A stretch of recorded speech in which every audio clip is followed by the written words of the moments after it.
I'm going to call the meeting to order, and we'll all stand to the pledge. I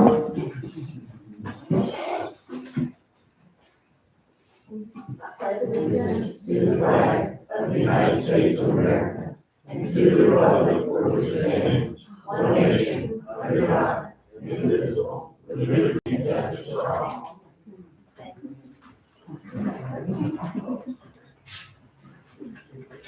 Ms. Shirley, could you go forward with roll call? Mayor George Jacobs Thomas. Here. Councilmember Cafeteria. Here. Councilmember Mayoral. Councilmember Michael Merritt. Here. Councilmember Bill Coon. Here. Councilor Kelly is here, and Rep. Butler Buller is not here. Okay, item 1. Additions, deletions, changes, and approval of the agenda. First of all, I'd like to ask, why was the invitation still? Just notify us. Well, I just clearly heard you discuss it with Lonnie before we started. If he was okay with skipping the invitation, you would. Yeah. So why wasn't that brought to the whole council when it was just between you and Lonnie? Amen. Because he's at the, right there next meeting. About to correct, she asked me if I would like to do the invitation. She said if you are okay with skipping it, I'm fine with it. I think that should have been a council. First I asked him, but you can put that in the minutes. That's fine, put it in the minutes. And before we do the additions, deletions, I got an email probably about 30 minutes before the meeting that Rhett Bullard has in fact resigned. He resigned at the last meeting, and it's my understanding that he was gonna reconsider, and if he reconsidered, we'd have to have a vote to allow him to continue. And then we got an email this afternoon. Is everyone aware of the email? So that's why he's not here. I don't know that we'll be able to go through all of these things, because of course, legal counsel needs to be included. I have a question. Okay, Yes. the last meeting that the attorney wasn't here, the council didn't even feel comfortable having a conversation. We got things on here, we got a cease and desist. From the collective, we got resolutions about mayoral powers, which were at issue. Does now all of a sudden council feel comfortable having a meeting without the attorney, or? I don't feel comfortable, I feel we need to have a meeting. Yes. I don't feel we need to wait another month to try to find a lawyer because he didn't show up. That's very unethical of him not to show up at this meeting. Yeah. I'm sure there's stuff that's got to be taken, Yeah, and but that's how I feel. just to give context to the people, prior to Rex sending his email today, there were emails that I asked Kelly and she showed me, where Councilman Mayoral and Councilman Terry were already working kind of behind the scenes to already get rid of Rex. I believe he sent an email, something to the effect of, hey, he resigned December 15th. Don't let anybody bill, don't let him bill any of the council members. But when I spoke to Rick, the council members had spoken to him after that meeting, and I thought it was all good. Councilman Harold sent an email to the effect of, hey, go ahead and remove Rick Bullard. He's vacant, he's no longer our attorney. So I guess I'm just confused why there was this sudden change of heart, because last time I spoke to Rick, my understanding was that after the meeting, everybody on the council was okay with the thing. That's not true. Okay, let's not interject back and forth. But I'm gonna read word for word what I submitted twice to be on the agenda. It was my item number 2 for my original submission. Add Rhett Bullard to the agenda due to the fact he announced during the December meeting that it was his last meeting. That action served as a durable resignation, meaning he is no longer employed by the town of Fort White. With no contract in place during the time served, this further validates that he did in fact end his employment with the town of Fort White. At minimum, and this is key, at minimum, the council will need to address this issue in January meeting. So all we had to do was just either vote him back in or elect not to have his services. Additionally, there should be no billing hours from him or his office for anything following the date of 12/15, the effective date of and in turn, the town of Fort White clerk, mayor, and council members should send seeking legal advice from Mr. Bullard following the 12/15/25 meeting, with the town council. I personally had no problem with him coming back. Monica and I, speaking for you, Monica, we talked to him after the meeting when he was still, conversing with Lonnie. And then I think a couple other people, and his email today indicated that he spoke with a couple other people. And, because he quit in the meeting, he quit. There's no way around that. That doesn't mean he's a good guy or a bad guy. That means that he quit his services for us. And the email that I received today, he stated that he had let Kelly know that he had reconsidered and was not going to quit, but I was not made aware of that. Were any of the other council members made aware of that? I was made aware of it by Rick because I talked to him personally, but I knew he would reconsider, but even reconsidering, there had to be a vote because he quit. If I quit and walked out, I couldn't come back in here next month. That would be the end of it. And that is just procedure. That's just business. It's unfortunate that he did, and it's really unprofessional that he did it today at 1 o'clock. Because that, to me, just kind of validates that it wasn't very professional. So, yes, sir, I'm sorry. I would just like to point out that I put, the resignation of the town attorney on the agenda. And the email that the mayor is referring to, I just pointed out to, Kelly that she had left the town attorney on the, agenda, in the town attorney spot. That's it, I had reference to, Rick Bullard, other than putting his resignation on the council on the agenda. So, anyhow, I agree with Mr. Coon, the meeting needs to go forward. We have had an RFP out there for a town clerk for months, and this town came out there months, waiting for the hiring attorney to, do the necessary business of it. So, There are some items on here that we probably should not address, and we'll deal with those as they come up. I'm sorry. Please come up to the podium.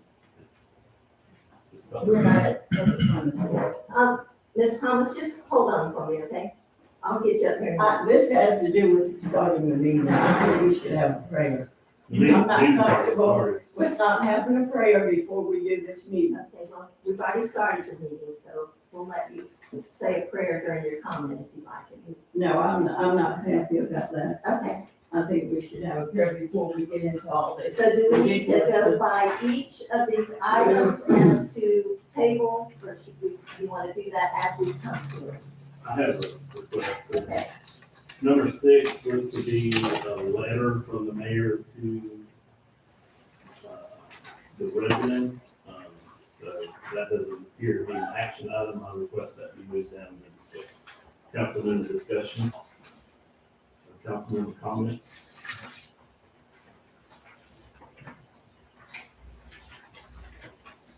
That makes sense. It doesn't matter to me what you do with the letter. The letter was really a heads up, just to let you know that by Florida statute, I have to vote, and I will be voting. So you can strike us from the agenda for all I care. It was really more of a heads up to the council and to the residents. Yeah. So we'll move the letter down to discussion. What item did you want? You speak up if you need. What item did you want to move that to? I think we're down to 8. For the record, Councilwoman Terry, you could ask me to pray, and I've been happy to do it as I usually do. I just skipped it, not meaning to offend anybody. When you did offend anybody, you offended a lot of people. The same as you always do at every meeting. Okay, we'll save comments.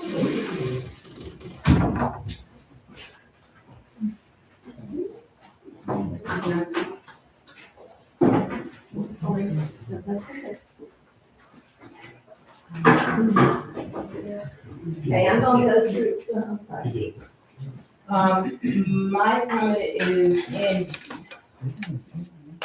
general in response to the agenda itself, being 23 items.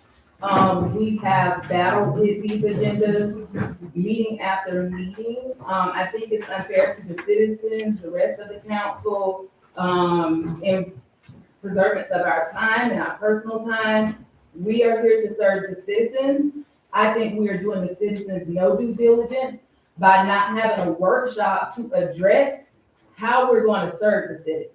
Because it seems that these agenda items are ulterior motives to either target citizens or to target the mayor and depower him. It's nothing about serving the citizens.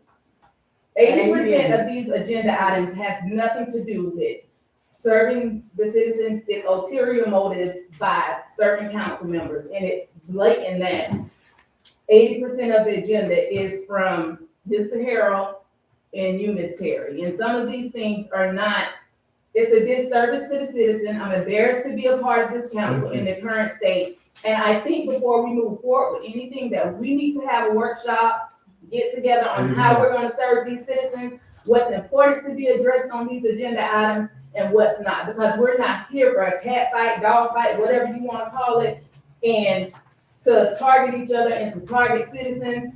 We're doing nothing to move this town forward at this point, except bicker and argue amongst ourselves about unnecessary items. Okay. Amen. I disagree with that, but let's continue on. I'm gonna go item to item, just to see if we wanna approve it for today. That number one is a plaque of appreciation. I think we ought to go down the aisle one by one, not go through it now and mark them off. Okay, You'll mark them off as done, but I would like to add one thing to the agenda. I know it's a long agenda. The future of this town. okay. I'll revisit that. Amen. Number 6. And that's new business. New business.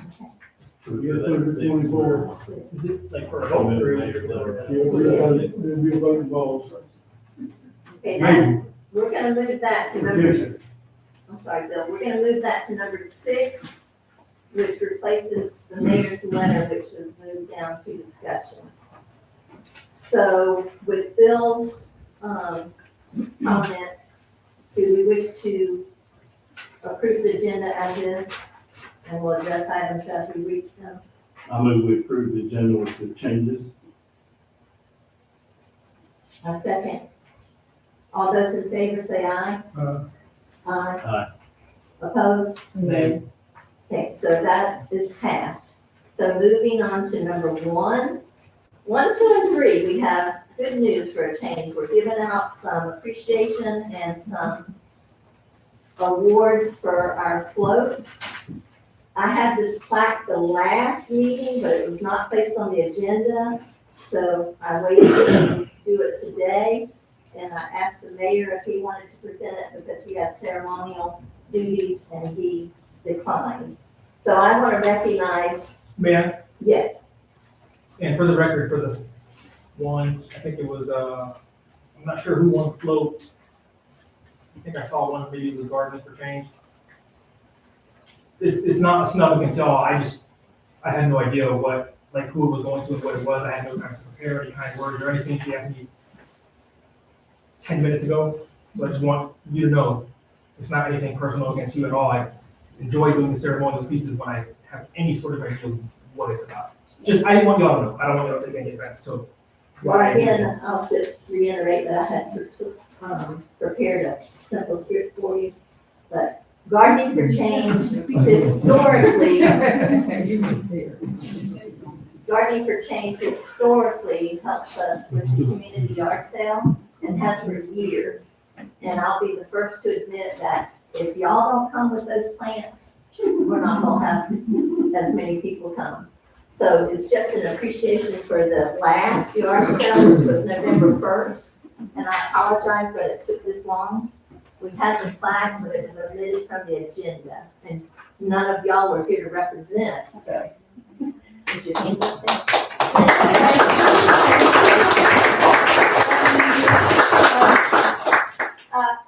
We appreciate this very much, and we hope to continue as long as we can, helping the people of Fort White and surrounding areas learn about gardening and just all those kind of things that actually we love to do it. So, thank you very much. We really Yes, thank you. Yes, You went straight into the agenda and you skipped public comments. for reminding me, do we have public comments?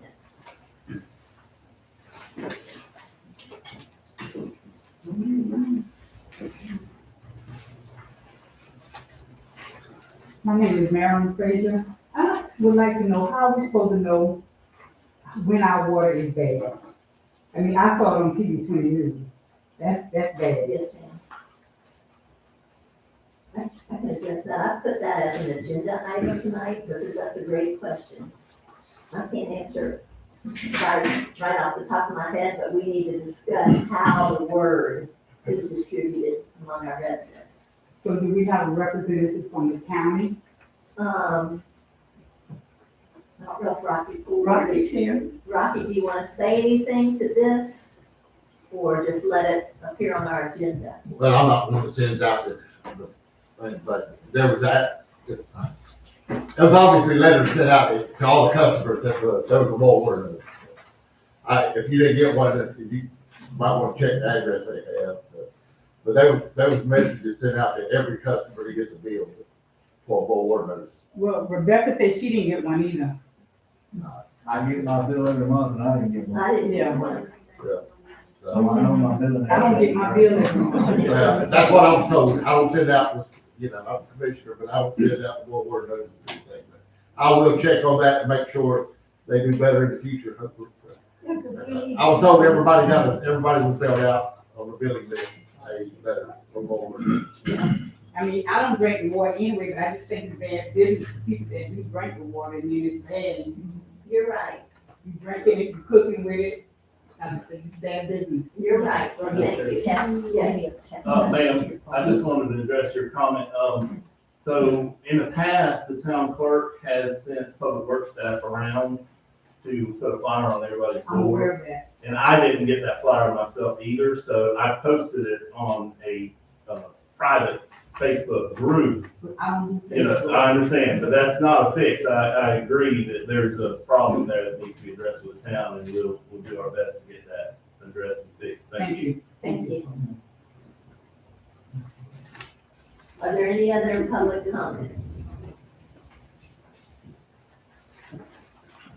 I would like to say something. Okay. What's your name, Chris Brown? My name is Chris Brown. Some of you guys know me, some of you guys don't. Been here for over 20 years, and we started a church down the street here. And I'll be honest, this is probably the first meeting I've been to in a very long time. We're just outside the city limit, and I really have to agree with the lady over here when she said we had to start with prayer. The importance. Everybody says, well, you gotta separate government and you gotta separate the church. And I disagree. It doesn't work that way. Because if you don't have God in this, you gotta say to yourself, there's divisions amongst yourself right now. And I'm a firm believer, if you guys sit down by yourselves and discuss this and pray earnestly before you open a meeting. Because a marriage, it's just like what you guys are doing here. You guys have to live with each other. You guys make decisions together and be on the same page, on the same accord. And if we're not putting Christ first, we're not putting God first, and putting Him at the center of it, it's going to fail. Amen. I've been not wanting to come up here because I didn't want to get involved because I live outside the city limit, or churches inside the city limit. I'm a firm believer that this council can work. You guys can make things happen. This town of Fort White, when we first moved here, was amazing. Things happened. I mean, big things happened. You go back, we had volunteer fire department. We also had a clerk that was amazing. We had a mayor when we needed to use the thing for a car show. Everything was done.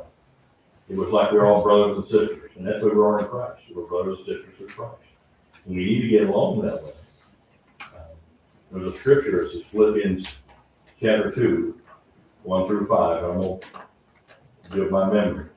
It says, if there be any consolation in Christ, any comfort, any mercies, that we be like-minded in Christ, having the same love, having the same affection that Christ did for us, looking at the needs of others more than we look at the needs of ourselves. Let this mindset be in you, which was also in Christ Jesus. Now, I may have missed a word here or two, but I'm a little dyslexic, so just forgive me. But that is to suggest, if we put the needs of others ahead of ourselves, not look at our own agenda, look at what the person sitting next to us, the person in this room is looking at. Take care of their needs. Your needs will be met, I promise you. God has made us that promise, and He's going to keep it. He's never broke a promise with me, and I know He never will. So if you don't mind, if I can take a minute and pray before we go any further in this meeting, I'd really appreciate it. Amen. Yes. Let's pray. Yeah. Dear Father God, Lord, I thank you so much for each one that's come out here tonight. Lord, I pray for this council. Lord, I pray that you would put your arms around them. Lord, I pray that you give them wisdom beyond their abilities. Lord, give them compassion that they need for one another. Lord, let them have that brother and sisterly love, Lord, that you give us every single day. Lord, that you would open up their hearts to something new, some different ideas. Lord, we pray for our town. Lord, we pray for our town that it would be strong. Pray for this town to grow, and Lord, that we can get along. And Lord, we want to remove the hatred, remove Satan from our town. Lord, it seems like he's gotten a wedge into it. Lord, that seems like he wants to take it over, and we're just letting him. Amen. Lord, I pray for your mercy. Lord, I pray for your grace. And Lord, most of all, I pray for your forgiveness for each one of us sitting here tonight. Lord, that you would fall heavy upon us. Lord, that you give us the strength to go on. And Lord, give us that wisdom. Lord, we pray all this in Jesus' name. Amen. Amen. Thank you, Chris. Thank you, Chris. Thank you.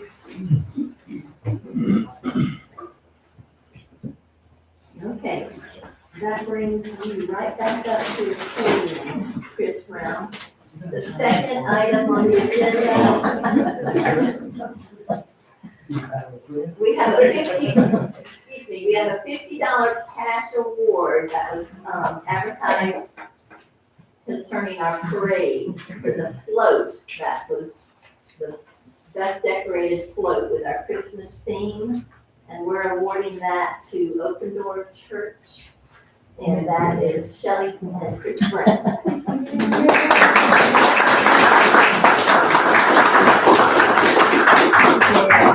Thank you. It was great. And the guy carrying the package. Yes, I'm gonna tell you, the guy carrying the package, Mark, is the one who put most of this together with a few of our props and things, but he wanted me to tell you, that ain't nothing. See next year, he couldn't be here tonight, I apologize, but this is his and his family, they were an amazing group, and yeah, thank you all so much, we appreciate it. Thank you. I don't know how he still has an arm. I know that day. I saw him at point A and point B and point C, and he was dying each time. We have one more award for the Christmas parade, and this was for the individual vehicle. That could have been a bicycle or a 4x4 or a golf cart. And we're awarding it to a golf cart who is Judge Sarah Carter.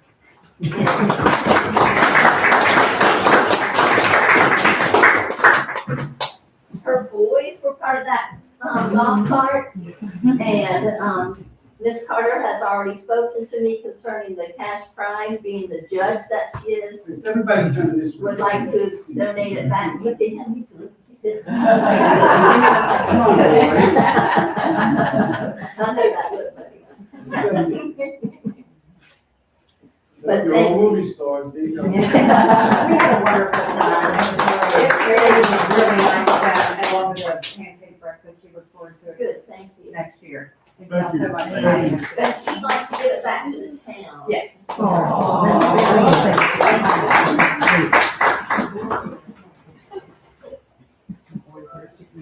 Okay, the fourth item is Mr. Greg Bailey. I'm here for Okay. I didn't see him, so that's a relief. Good. How are you guys? Robin Smith, I work for an FPS. I think you guys want an update on the wastewater treatment plant and the water main project. So the wastewater treatment plant, there are two contracts that are under contract and moving. Both of them have started, we're doing shop drawings, and they're getting ready to start. We've got some program schedules for them. And so even though action in the field doesn't happen yet, in the next few weeks, there'll be some things happening in order of construction, and things will be showing up. So that project, those two projects are moving ahead, as contracted. The other, project is the water main extension project. So we have, the plans are being completed. We are very close to having a permit from the DEP.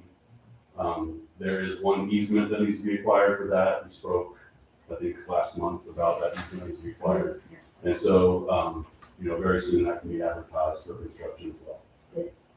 So that's a short update. I'm happy to answer any questions if you guys have any. Do we know what easement that is? That's for the Dollar Tree, or the Dollar General, the two. They still have it? Mhm. And what's the last on the Cody Bars easement? Let him know, what we're doing, we're gonna stop before his property, and, no reply. No reply. So you don't have any update on that particular issue? No, all right, thank you. Thank you. I just had a question. I know we had a list of easements that we needed to acquire. Where are we on that list? How many are we acquiring? Do you want to come up and ask? I know there was a discussion that you guys are having about. I'm gonna answer it. There's one remaining, which is the Dollar General. Okay? The rest have been acquired. Yes. And I'll just add this, Dollar General has been real cooperative here in Fort White, but their headquarters are in California, so I think it's more of a, get the word all the way out there to the West Coast and back. But she's been real helpful here. So there's three easements. So we're gonna move forward. Can I say something? Yes. There's three easements. There's two that are still necessary to be obtained for this wastewater treatment plant, and then there's one that Mr. Smith came and gave an update about the water loop. So there's two for the wastewater treatment plant, and then there's one for the water loop. So there's three of them. Is that correct, Kelly? And why doesn't the entire council know that? I don't know why you were on what you were on, Councilman. Where did you get the information from? By speaking with NPS, like asking Kelly if there's updates. Did you do either of those things? We've tried repeatedly to get the information disseminated about anything. And a lot of my emails are just ghosted, there's no response to them whatsoever. So it is a continuing concern. And Okay. Can I say something? In my defense, I'm the only one back there, and if you need something, please pick up the phone. It's not ghosted intentionally. I'm so busy. I'm extremely busy. Okay, number 6, Shannon Williams, update on grant writing, Town of Fort White. Good evening, I'm sorry, Ms. Merritt's. Yes. Requested you be here, I want everybody to know that, that's good news.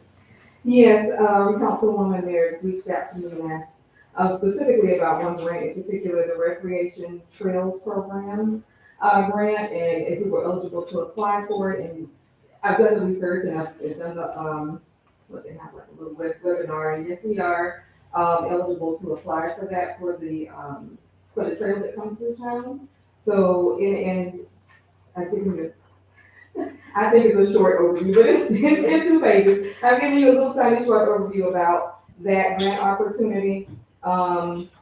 It requires a match, so that's something I always like to talk about when we apply for a grant. So this one, because we're a ready community, is a 80-20. So we be responsible for 20% of that project match, whatever we apply for, whatever that amount is. And it can be in cash and in kind, so those are things to think about, but this is something that you can apply for that would repay that trail that's for bike and walking. Is it motorized as well? I'm not sure. Okay, so so there are different amounts that you can apply for according to how you're going to use it. So I think walking and biking still makes it multi-use, so I got up to $450,000 for that one. I also just kind of brought this one in your package. This one is the hurricane loss mitigation program. It's open right now. I have sent an email to Shane Morgan at the county because I think this one requires us to already have projects on the LMS. I'm not sure if you all know what's on the county's LMS for this on Fort White. I looked this evening and I saw a few things like zoning, making sure that we are up to zoning and comprehensive plans and things of that nature. So it's an opportunity. There is no match for this one. The hurricane loss mitigation program, you can apply for mitigation things like tree trimming, flooding reduction, property acquisition and demolition if you need to. So that's something for the council to think about if there are any projects that match this grant opportunity. And the historical grant will open in April. I know we talked about wanting to get that caboose restored. So that's something that we need to think about as well. That's also a 25% match for whatever we ask for the historical division. So what kind of fundraiser we might be able to do to get the cash requirement for restoring the caboose. And I will look into the T-Mobile Main Street grant that you sent me. I gave her a grant today that I had added to the agenda, but I gave her a little packet and Kelly can forward it. You did forward the email, right? I forwarded the email, but I didn't get the attachment to it, so I'll send it back. Is that in relation to your agenda item number 21, the $50,000 grant Yes. opportunity? Yes. So can we eliminate number 21 because it says recruit and hire a team, because we had already extended that opportunity to Shannon. I think we just, once we get an attorney. Yeah, and I had actually talked to her on the phone. I think it was January 9th, and he was still working on my contract. So I don't know when, or he decided that that was over or whatever. But I'm absolutely happy to continue to work and get these opportunities in for the town roller transitions. And his email mentioned you to get you taken care of. Yes. And I just want to address the 21. We can have more than one grant writer. And I asked Shannon before the meeting started if she can work on more than one grant at one time. And she said yes. And then I said, well, 50, and she kind of backed off. But there's a lot of grants out there from different organizations, and I'm sure you know way more than I do. But we want to work you, girl. Okay. Yes. So I spoke with Scott Nixon at Duke Energy, and there's a grant right now. Anyhow, there's a grant right now through Duke Energy, and he said that we may qualify. You know, Okay. he can't determine, but I can forward you an email. Thank you. And I'll follow up and send a report out Yes, to you ma'am. Thank on you. that. Anything else for me? Okay. Thank you. Thank you. For the council, being that we're striking agenda item number 21, we don't have an attorney. I don't know if that requires a motion for us to vote on to remove it because we've already approved the agenda. Like, how are we doing this? I know we have to have a motion to table it and all of that, so. I think, we discussed it, it just won't be, I think, Okay. that's what I would think. I'm not voting. Okay. Thank you, Mr. Williams. All right, Bill, we've got you at number 6. What would you like to discuss? All right, I don't have a speech. I've got something I'm gonna bring up that's dear to me. Okay, I took this job so many years ago because I was for the residents of Fort White. I've been a resident of Fort White all my life. Okay, it's getting to the point where past 2 years, we probably lost right around $100,000 each year. Looks like it again this year. And what do we offer the citizens? What does this board offer the citizens? I mean, do y'all get anything special? Y'all get anything you get anything for your county money from the citizens? I mean, from the board for what? The taxes you pay? all that goes to the county. The Fort White is in dire need for money. There's no question whatsoever. Dire need. We're spending money way faster than we're bringing any in. I mean, I don't know what we offer y'all. Every little town I've checked in has ad valorem tax, or millage tax, whatever they want to call it. I'm not for that. I don't see where Fort White needs to be taxed extra penny for us to sit up here at this board and not offer y'all anything. It's got to be where everything costs so much that that little bit of money we bring in don't cover it. And if we're gonna give you as a board, there's going to have to be a tax put in. And I don't want to see the citizen tax. We got the water issue coming up. That water break the other day that you was talking about earlier, that was probably it's not on us now, don't get me wrong. That was probably $30,000-$50,000 job.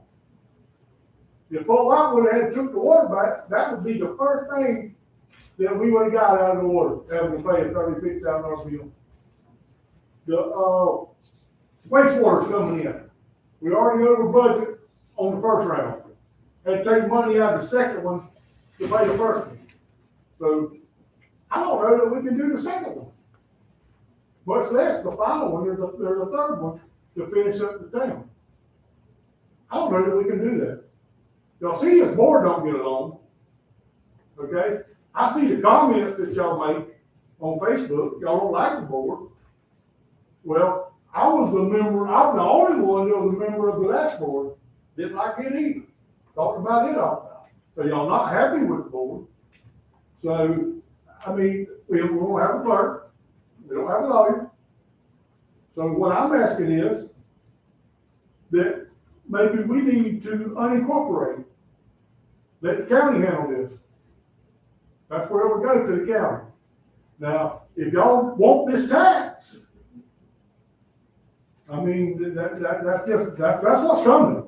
Anybody can sit there and tell you anything they want, but there's all the ad valorem tax is the only thing that's gonna keep, and then I don't know that it's gonna be enough. We're losing right around $100,000 a year. So if you put in a millage tax, 150 maybe. I'm just telling y'all the truth. I'm not lying to anybody. So I think that we ought to pass a resolution to unincorporate, and when we get this passed, we will bring it to the citizens. The citizens will make the final decision. It'll be the citizens' vote. It'll be the citizens who vote on this. I mean, we've been trying to find a clerk for 4 months, 3 months. We don't even have one good application that's my opinion. Not one. We tried to hire people that didn't know, but that's a very complex job. Kelly can tell you that. I mean, I'm doing it. she's trying to do it, and there's still a lot of stuff that she don't know. It's not even come up yet. But if we lose that grant for the sewage, we're in bad shape, people. Some of y'all will have it, some of y'all won't, and how are we gonna pay for it? You can't pay for it with 100 people. You can't pay for it with 200 people. It won't cover it. You can't pay enough to flush your total to pay for it with 100 people. So I'm asking that we pass a resolution, and then it will come down to the citizens. It'll come down to the vote of citizens, what they want. Yeah. And if the citizens want it, hey, I'm all for it. I'll do whatever we can do. Man, Yes, this is thank you, Bill. not a personal attack against you, Councilman Coon, but it doesn't surprise me that the council member who made this comment is employed by the council. There you go with that. So first of all. Second of all, you said you're not lying to the people. You said the last 2 years, this council has been in the hole or spent $100,000 more than it's brought in. That is factually incorrect. I'm not gonna debate with you on it. Anybody wants to do a public records request, you can do that. I agree, this town is being run inefficiently, and whose fault is that? So that's why we're here. So instead of throwing up our hands and calling it quits, why don't we try to do something for the residents of Fort White? This is what it boils down to, Fort White. This is what it boils down to. Who do you want making decisions on your behalf? Do you want it to be a group of people in Lake City who, you're 600 out of the whole county, out of the whole, Commissioner Ford, how many registered voters are there in your district? My Approximately. district, Yeah, District approximately. Two, Yeah, approximately. I think it's 20,000. 20,000. Fort White is 600. So how much sway are we gonna have in Lake City? So, do you want the people who represent you to be right here so that you can vote on them, so that you can govern yourselves and have a system of self-government, or not? I agree with you. The people should decide that. But before you paint such a ridiculous picture, I think the people should get the truth and the flip side. And that's where, personally, when I went around campaigning, I didn't personally, I don't know what's going on Facebook. Don't know about Facebook. But I know when I went around and spoke to people face to face, not a single, there wasn't, if my memory serves, not a single one said they wanted us to fall under the county. They just wanted us to govern ourselves efficiently and appropriately and correctly. So, I'm just keeping 100% with you, Fort White. I don't know if the issue is making the town go away, or it's just voting in new council members who are going to do what you want and be responsible adults. Because what we see up here is not adult responsible behavior. Bottom line. Bottom line. And I'm up here and I'll say it. You're part of this. That's what I just said. I said I'm up here and I'll say it. Go ahead, Chairman. I look at it in dollars as just one aspect. But in dollars, and I've brought this up time and time again, we are not bringing in as much as we put out. And the sewage is not gonna improve that. It will cause further debt for us. The water is not gonna improve that. At best, it would be walking the tightrope wire. Because like we all know, the recent water break, and I don't know the dollar figure, but my guess in my own head was like 50,000. And Shannon Williams, not Shannon, Shannon Roberts, I'm sorry. Shannon Roberts had stood up here several meetings ago and told us all the potential things that could happen, which of course was part salesmanship, but more reality. So the reality is we're in a bad situation money-wise. We're in a horrible situation camaraderie-wise, for lack of a better word. The county provides our fire and emergency services. The county provides our library services. The county provides the sports park and the community center down there. We schedule it. We schedule the community center, but the county provides that for us. The water services that Bill mentioned, we don't have an attorney. That was the surprise of the night. We don't have a clerk. Kelly, I'm giving you points for doing the best you can do, and you're overwhelmed because you're one person, and at least we need to have a second person in there with you. So I'm not saying that as critical as I'm saying it realistically. We have yet to get a code enforcement officer, which would put us in debt that much more. And the code enforcement officer is not to come and get you because your garbage can is on the sidewalk Wednesday when the garbage can came Tuesday. But they're to help us be proactive with this growth. The sewage is gonna bring growth, period. We just barely have our planning and zoning. We don't really have the book of codes. I don't know the correct wording for that, but we're struggling with all that. Where the county can provide that, merging with the county, and Bill, I didn't know you were going here. I'm glad you did. Merging with the county is not a loss. It's not a surrender. It's unifying. And we fought with the county, not me personally, but the council has fought with the county through this office and through this panel, not necessarily people that are up here now, over dump trucks and changing light bulbs and all sorts of things that is just really kind of ridiculous. may I? Yes, That would be about as unifying the way like we unified Afghanistan and Iraq, just to give you an idea. But also, we talk about the utilities, we talk about the grant for the wastewater treatment plant and for the water. Every single entity that has managed the water, if you look at the budget, if you look at the figures, if you look at the numbers, it has been profitable.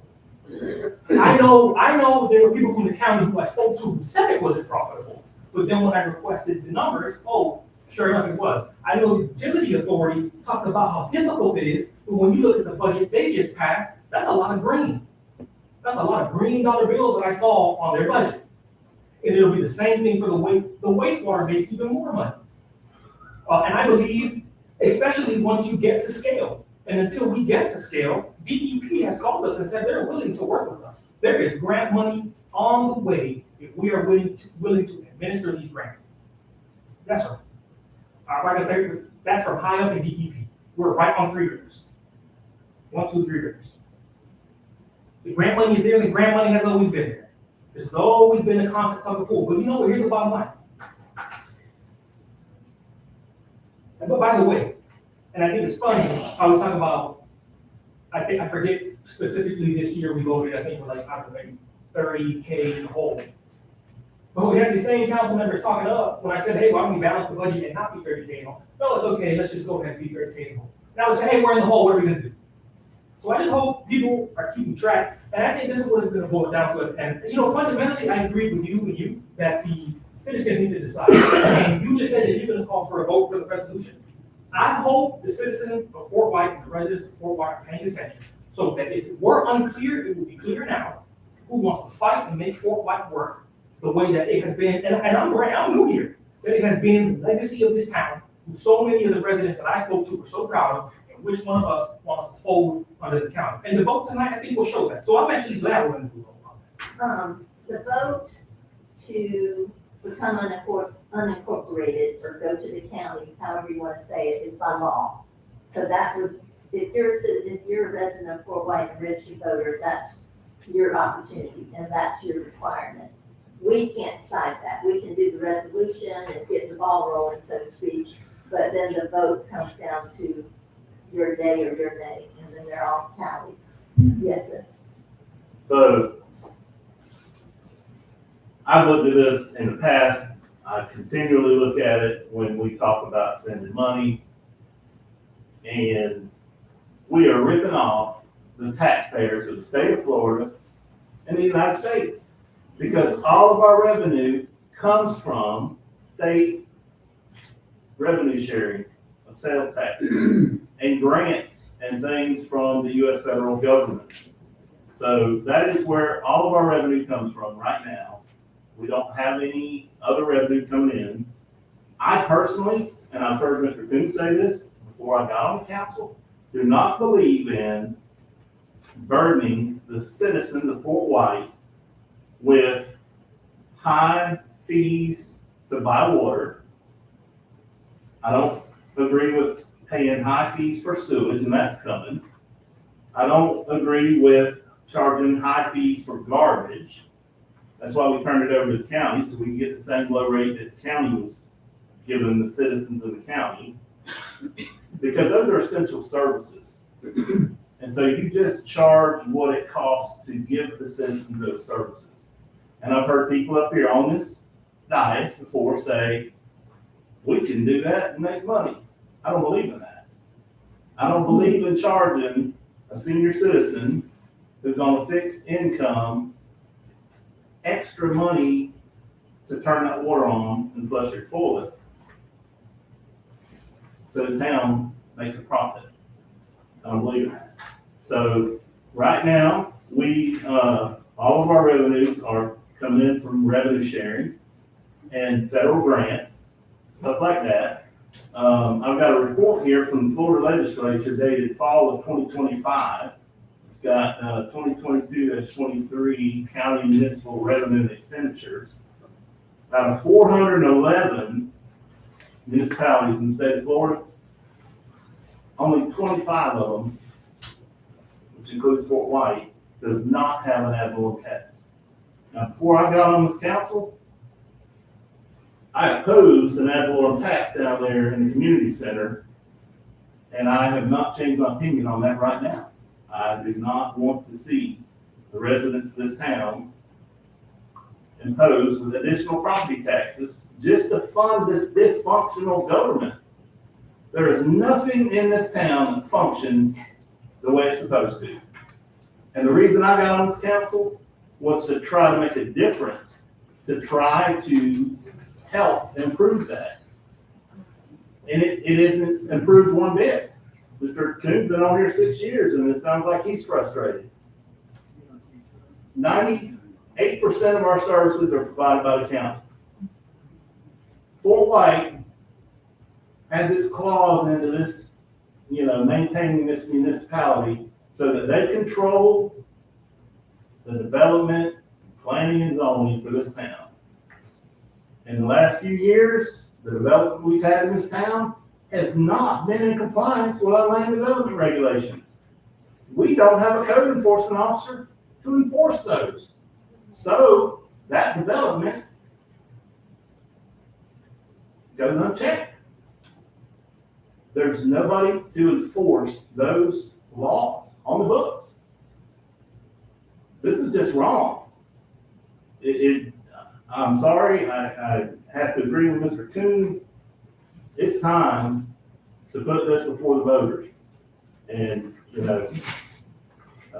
I believe that it would take an ordinance, which requires 2 public meetings. We pass the ordinance and it gets put on the referendum. For that, we need an attorney. So my question to the council is, where do we go from here? Do we need to pass a motion to seek out an attorney to prepare the necessary documentation so that we can get this rolling? I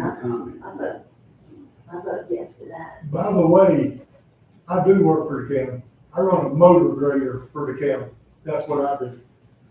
Okay? I want to share that, I grade these dirt roads in the county.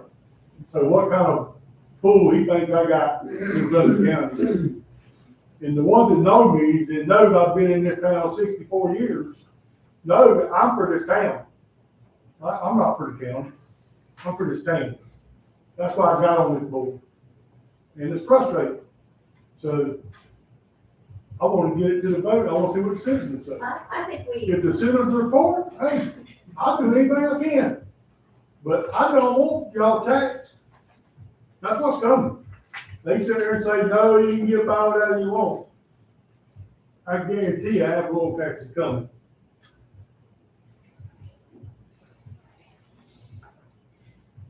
I was gonna say, I think that dissolving the town does not make the town go away.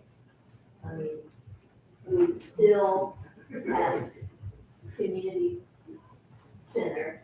I mean, like Richardson, which is in Lake City, they run their community committee, runs the community center and things like that. And you said one before, Monica, that you'd gone to a party or something, another community center. That's irrelevant to. No, it's not irrelevant. Yes, it is, because that's not running a town, that's running a community center. Like, that's totally irrelevant to dissolving the town. The only thing That's the not on the same town level. does right now, the town, as far as bringing in the revenue, is the public works mowing. They mow the side of the road, which the Department of Transportation reimburses us for. And we have a rental agreement with the gun club. And the gun club is not gonna keep us afloat. And I very, very much respect the gun club. But those are not revenues that are gonna put you,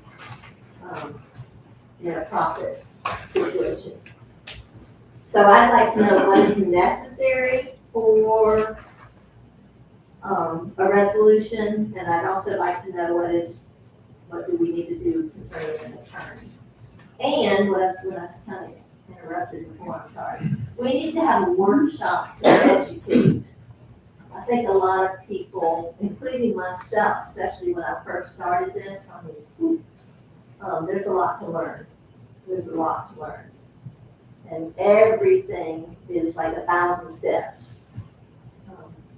Let me get Stu, I'm gonna take a few public comments, because I saw Stu's bugging me to death over here with this signal. And then I'll get you Shelley.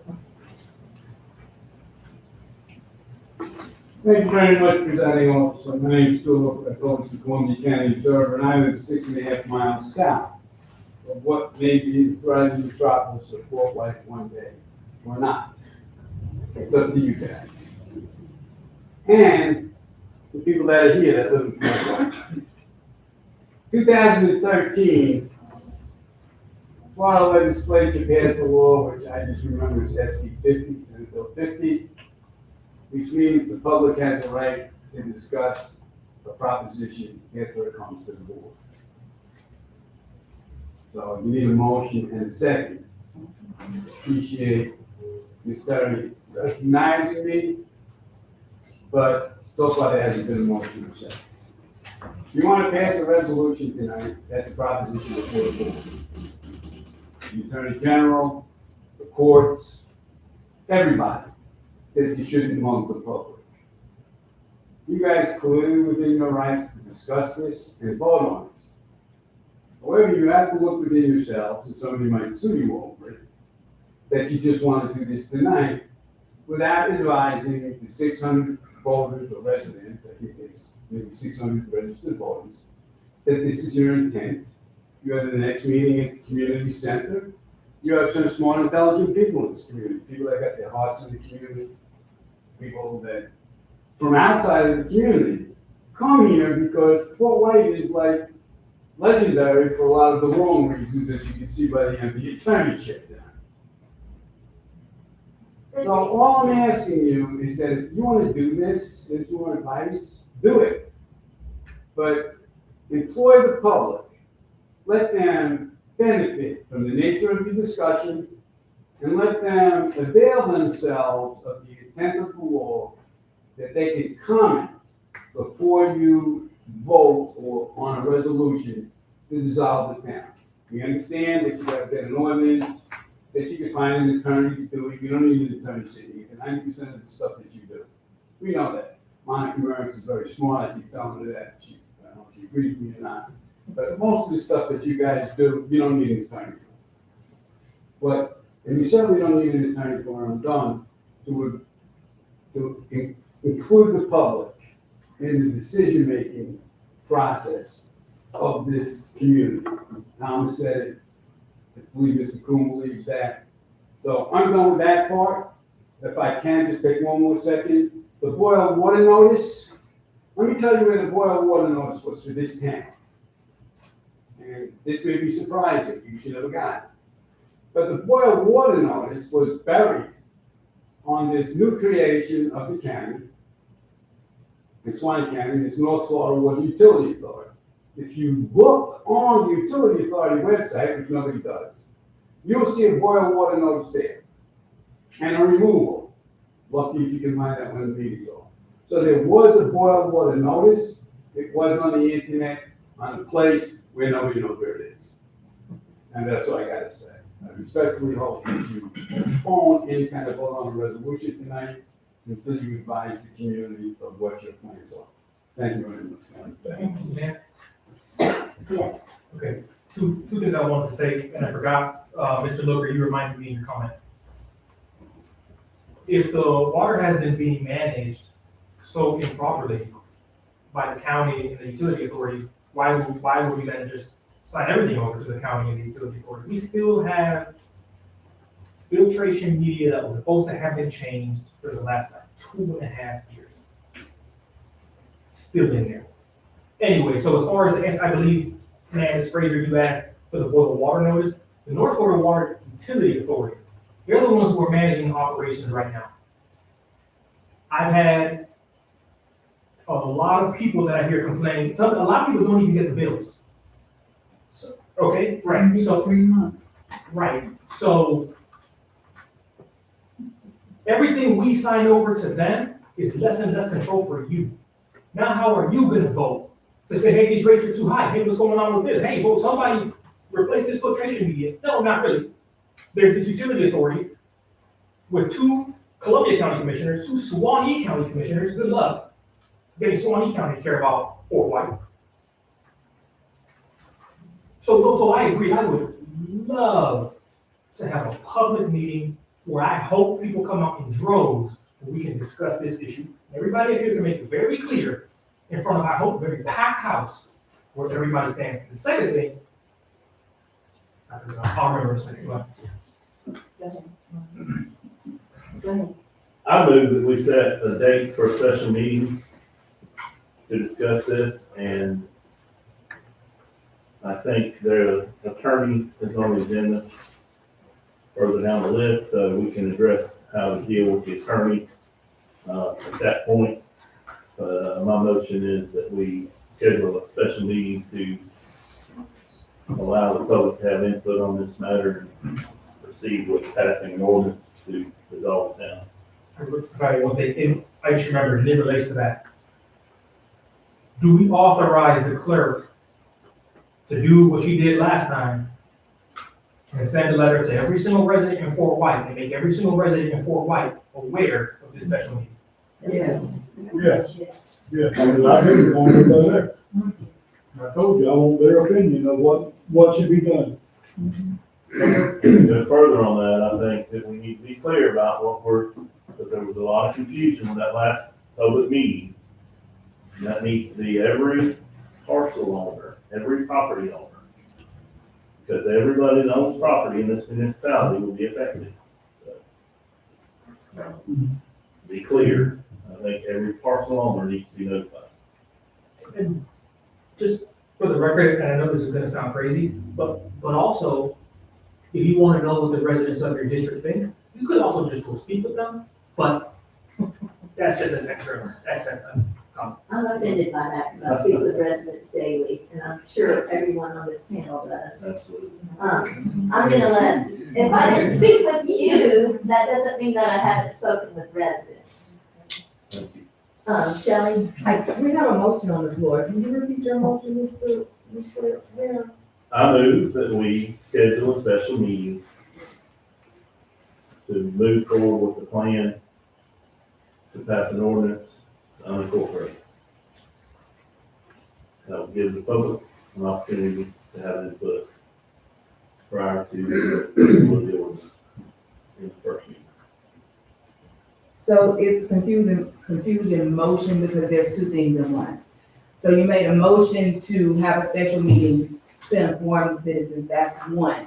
The second motion that you intertwined with that is to proceed with the dissolution. I don't think we can make that motion to proceed or we shouldn't, until we have heard from the citizens. So I think the correct motion should be for a special meeting to inform the citizens of some of the council members' plan to move forward with dissolution, not for us to proceed.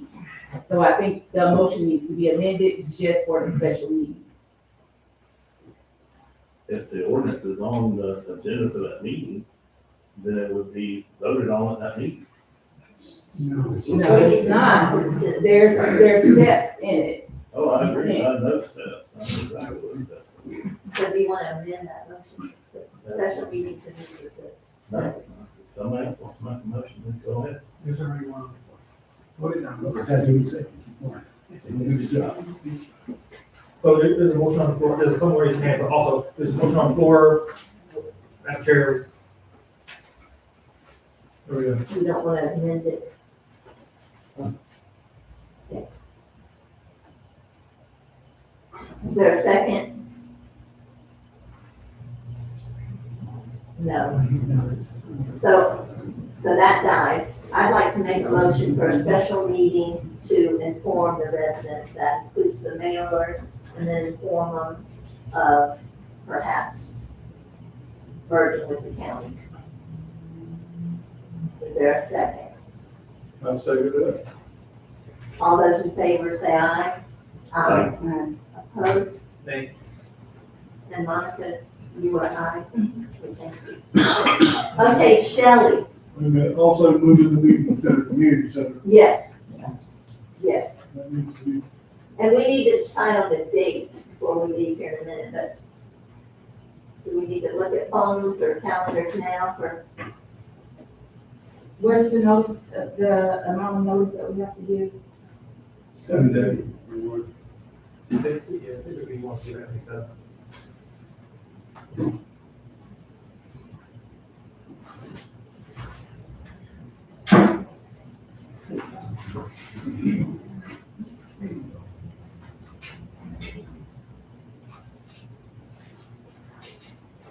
I'm just throwing this out there, Monday the 2nd, February 2nd.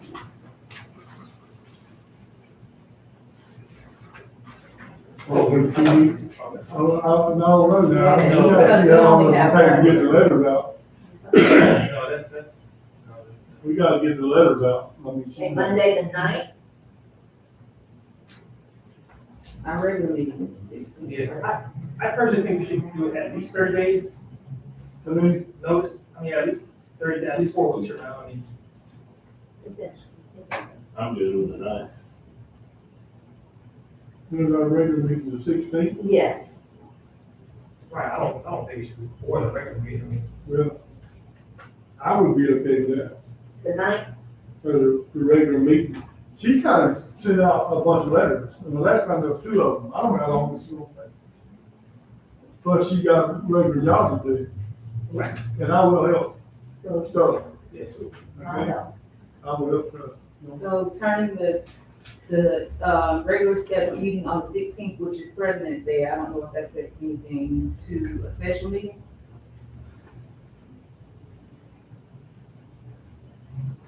I don't. The 16th is what? Well, if you have it on the 16th, then we don't need to have a special meeting. The 16th, I'm gonna be out of town. February President's Day. 16th, I think it might, yeah. But you're right, I'm gonna be gone. on the 16th, Bill, Yes, I'll be gone with the President's Day. 2, 3, yes, so.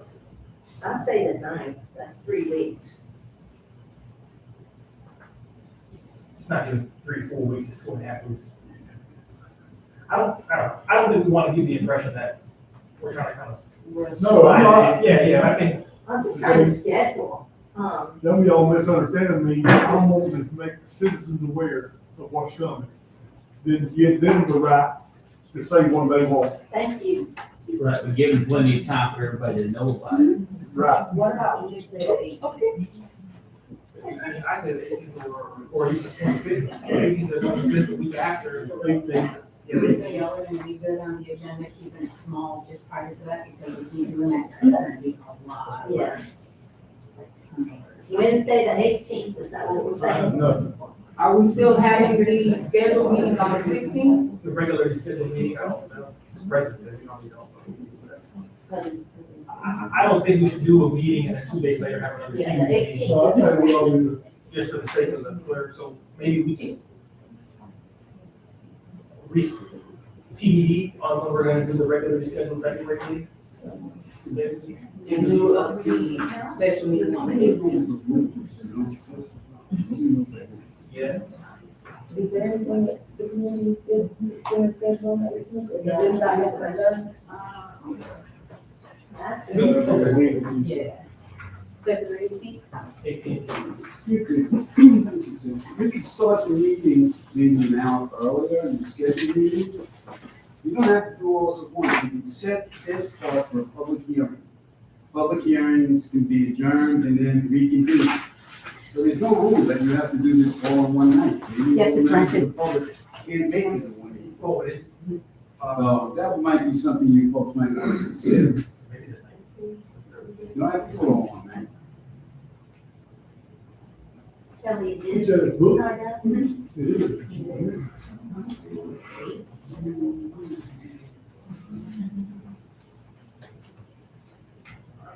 I say we push it out, The 17th or the 19th, yeah, maybe the 19th, I guess. 17th or 19th? the 17th and the 19th of February. Really, a Friday night, kill the weekend for everybody? That's the Thursday. Nineteenth is clear, 17th is clear. County meets first and third Thursdays of the month. That's true. So 17th, Tuesday the 17th. Yep, that's clear. Or, All those agree with Tuesday the 17th? it should be nice. Will you be back in town? Do what? Will you be back in town the 17th? Yeah. Yeah, we coming back that night. Okay. So that's a Tuesday? Tuesday the 17th. 6 o'clock, community center. Agree? Is that a motion? I'll make a motion to have a meeting Tuesday night, 6 o'clock, at the community center. Is this a special meeting or is this a regular meeting all combined? It is special. Is it, your motion is for a special meeting? Special meeting. Now, I have a question, Bill, about your. Are you wanting to just have a meeting and discuss this with the folks, or are you wanting to have an ordinance there to pass? I'll just want to discuss it with the public and see where we stand, and we'll go from there. Then that all can be combined into the regular council meeting. I don't think so with agenda items that, with the agendas that we have, we'll be there all night. Right, and I think when we're talking about the literal existence of an independent Fort White, I think it merits its own separate meeting. I agree with that, because Yes, people I will agree. want to comment, and I agree that they have the right to comment. So the meeting on the 17th is gonna be for that purpose to discuss. Yes. Okay, and then we need to reschedule the February meeting, regular council meeting. Correct. And with that, So can you you go got to the 19th, or is that too close? Well, in respect to the county meetings and anybody else. You're right. You're right. The 23rd, which is that following Monday? Correct. I agree with that. The 23rd. The regular, moving the regular meeting to the 23rd. Oh, okay. Okay. Well, I just want, if it was Kelly, you got that? if it was a motion for the 17th, if that was a motion, right? Yeah, I don't even think it needs a motion. I'm not sure. Yeah, you got it. Okay. So I make a motion for the regular meeting to be scheduled for February 23rd at 6 p.m. And then do we want to stay at the community center? Because people, the town has the right I to. think that's just the first. Yeah, motion. I heard the first. The special meeting. I'll second your motion to have a special meeting on February 17th at 6 p.m. at the community center. All those in favor say aye. Aye. Opposed? Thank you. So that passed, 4 votes. And now I make a motion to have the regular meeting on Monday the 23rd at 6 p.m. And what do we think about the location?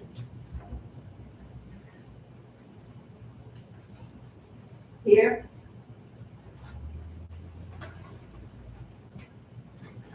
For the 23rd, Is it reserved, the 23rd?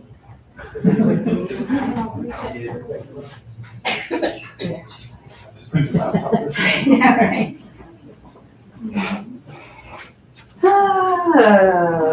It is free. The public's recommendation would be to have it at the community center, because if the week prior you have a big meeting that is gonna lend to a second or third meeting dissolving the town, you're gonna have a lot of people that are gonna get the first meeting, they're gonna tell a whole bunch of other people about that meeting that didn't get to attend to it, they're all gonna show up, and your public speaking section will quite likely be longer than I think the 23rd you're recommending. So you may wanna make sure of room, because this is a really small room. Yes. So it's just public thought. Good thought. I agree with that. I'll second your motion to have a regular meeting rescheduled at 2:23 p.m. meeting. All those in favor say aye. who was the second? Aye. Aye, who was, who said it? And Kelly, can we, as a council, ask Kelly to get these posted tomorrow?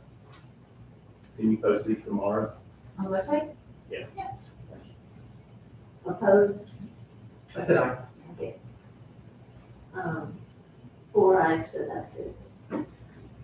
So, It was 5 ayes, I said aye, it was 5 ayes. Shelley, would you like to try? Yeah, I'll try. I'm sorry. I'll try. Okay, real quick, I'm not even, I think within city limits, but I was kind of talking to Shannon here a second. You're very much a part of this I community. am a part of this community. I love Fort White. We love Fort White so much. Okay, so just a question I had. I'm all for grants. I think grants are amazing. Don't know a lot about them, but I know they help a lot. So my thought was, while y'all were talking about dissolving, keeping Fort White, does the grant, getting the grants change when you go from a city to the county? That's all. Yes. I just kind of wanted to know, is it harder to get the grants? It's just something I thought the city should, the people should. It would depend on the grant. I think you should. Yeah, I just, You should answer that. It does depend on the grant, but it does make it, harder to get something that's gonna be specific to your community. I know you want to try to keep community, even though it's unincorporated. We have to work very closely with our commissioner here to make sure that we get some grant opportunities that are specific for this district, because now we've become a part of the district. So it's just the same as Watertown or some other little town that's unincorporated. They have to depend on the district. So I'm very happy to work with the commissioner to make sure that we get some targeted grant opportunities that are designed for the district. So the district demographics are all different. So District 1, you know, up in the north part of the county has a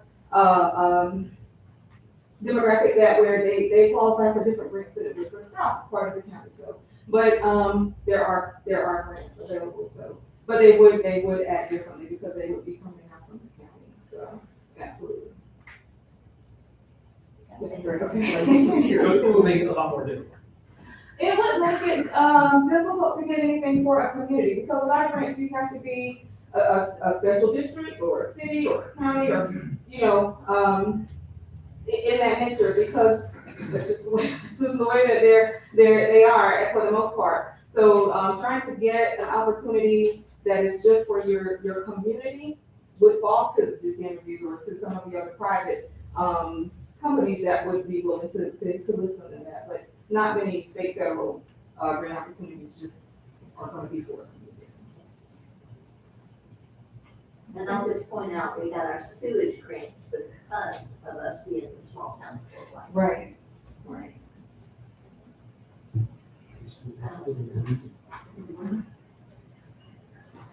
Well, to piggyback on that too, what you were speaking on, as far as the grant wise, does that affect also the matching eligibilities, like the ready and rural grants? So some of the grants we spoke about today, if you're part of the county, you wouldn't be eligible for it, at least not for matching wise. Well, Columbia County is still ready. The entire county is still ready. We're on the edge, but we're still a ready community. So for now, I think we'd still be in good shape working within the district if that's what the town votes upon. But anything like you talked about where you're gonna get special funding for being, say, less than 10,000 residents or something, that's out. You know, all of that kind of stuff is out. Yeah. And then another question too, on what we were talking about. We talked about, or they talked about here, as far as the county providing all these services for the town. The county's not doing this free. The county is charging everybody in Fort White property taxes. So they're doing their job and doing their due diligence in providing us these services. So to sit up here and say, well, the town doesn't do anything. Well, again, you don't pay taxes to the town, so there's that. But you do pay taxes to the county, so the county has a responsibility as an agency for the state to do something. Yes. So going over to the county and saying, okay, well, we're gonna turn everything for the county, let the county do everything and administer everything, like you guys mentioned here, you guys are a board of 5 representing Fort White. You're gonna have one person on a board of 5 representing the entire county. And if your argument is, we don't have anything done here, we don't have any roads done here, we have all these potholes, we all these, we're gonna have those regardless then, without you guys. And we're gonna have more with the growth of the town of Fort White. That's what the meeting. Yes, yes. And I just assumed everybody was aware that your county taxes pay for your county services. So if you're not aware of that, the library is paid for through our taxes, as well as fire and emergency. And there's not a time that the county would dissolve those services because they're must services. Does anyone else have a comment while we're doing? I have a couple. Rocky, I'm calling you because I have a question I think you can answer. What's your name? Oh, Richard Snyder, I actually live between here in Brantford and Swanee County, but we work with Guardian for Change here in the town of Fort White, and also we go to church with Open Door Church. So we're kind of in your community, we're here frequently. My address for my mailing goes right to your PO box. That's been really fun. My wife used to volunteer with the food distribution right up the street. So my question though is because there's another town locally that's dealing with issues of just growth and all that stuff. So Rocky, like talking about the sewer grant that they have, when they have this public meeting, what happens that they choose to dissolve? Do you know the answer to that? Like, does that grant have to go through some special thing to be transferred to the county? It wasn't awarded to the county, it was awarded to the town. And I don't know the answer, I'm new to all this stuff, so I'm just asking you, because that's something you guys may want to consider there. So most grants can be transferred. Okay. Now, that would take some time, but, yeah, most grants can be transferred. Okay. Yeah, I just didn't know the answer, so I thought that was something important for you guys to share with the community that actually resides in your town. And then my other thing is that I think it's really good that you guys talk about the finances up here. Have you guys ever had a public share with these people, what the financials actually look like? I know we can do a public request, and get it, and then we have to decipher, Greek and mythology and all that stuff, but have you guys ever done that, to actually let these people, so when you stand up here and say, hey, we lost 30,000, we lost 100,000, have you ever actually really shared it publicly and had somebody actually decipher it for the community? So we have instructed the clerk to include profit loss statement in every agenda packet. So that's always available unless it's not put in there. The council has requested it. And then our budget meetings were all open to the public and there was all that's in the agenda packets for the meetings that occurred in September, and then I think it was past October 1st or something like that. So those are available for public inspection. So if we were to go on the website right now and pull down the agenda, we're saying the financials are including that on the town of Fort White's website? In some of them, yes. And the yearly budget should be posted on there also. Okay. So I don't have to bug you with the request then. And Madam Chair, so, and also, the previous town clerk that we had, before she left, she was the one who was very, very, her background was accounting. So yeah, she was including it in, the monthly. Go ahead, come on. I just want Shannon, I'm kind of this here, but I just want Shannon to comment on CDBG grants, because they would still be available for neighborhoods or whatever. Yes. Without, so it would go through the county, but it could be specific for. Correct. Opportunities like CDBG, are specific, they have what they call block groups, where they've done census, which is very important to do your census. Your census surveys, because they take that information and they incorporate it into different blocks. And they will say, okay, this block that includes the community of Fort White, can apply for this much funding or that much funding versus another block group. So it's all broken up into different little blocks within the county. So, you still will be eligible for federal, state and federal opportunities, but, just a little bit different, just a little bit different. Absolutely. I think different is the key word there, because there's grants everywhere. Yes. I'm sure if I can real quick. Yes. So, with the sewage, the first grant is open now, and that was federal funds that have to be used under this year. That's what this man gave us update on. Okay. The second, award was a legislative, I believe, through the state. So I believe that, in my opinion, that probably could be just transferred. And then the areas of Fort White that aren't currently funded for full town sewage were supposedly, planned to be done under CDBG, if I'm not mistaken, for blighted areas or something like that. So So it's my opinion or thoughts that, you know, the town's sewage project, you know, would not be in jeopardy because of the dissolution of the town. I agree. I think that, you know, personally, if this does come to pass, that, I would certainly, advocate to the county that we focus on this area of the county a little bit more on grant opportunities, maybe prioritize it more because we're gonna have a big transition, in this area, so absolutely. And one thing I'd like to point out is that we are, you know, down to the wire. I mean, North Florida Professional Services has been pushing us for months because our town has not been, you know, productive, and so now we are crunch time. I mean, I don't know how many times Mr. Bailey has burned their staff and told us, you know, we're gonna lose this grant. So $22 million is a lot of money to lose because, for instance, Elon Street, Ward Street town, you know, and we always lost that because the town is not functioning like it should. So that's just another concern. He does all I work with a lot of towns, a lot of small towns, and they're all having some of the same problems with reporting for an attorney. A lot of them are part-time now, they can't do a full-time clerk, so maybe that's an idea, I'm not sure.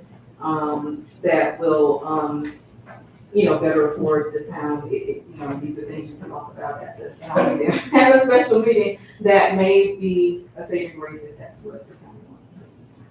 So, Thank you. Okay, I could. Yes, sir. I just want to give y'all a few examples of the. Tell us who you are. So, I know all y'all travel 47, go back 48, you look 45, you travel, right? Just before you get to Columbia City on the left, there's a neighborhood called Hydraulic. Y'all probably seen all the stuff going on there.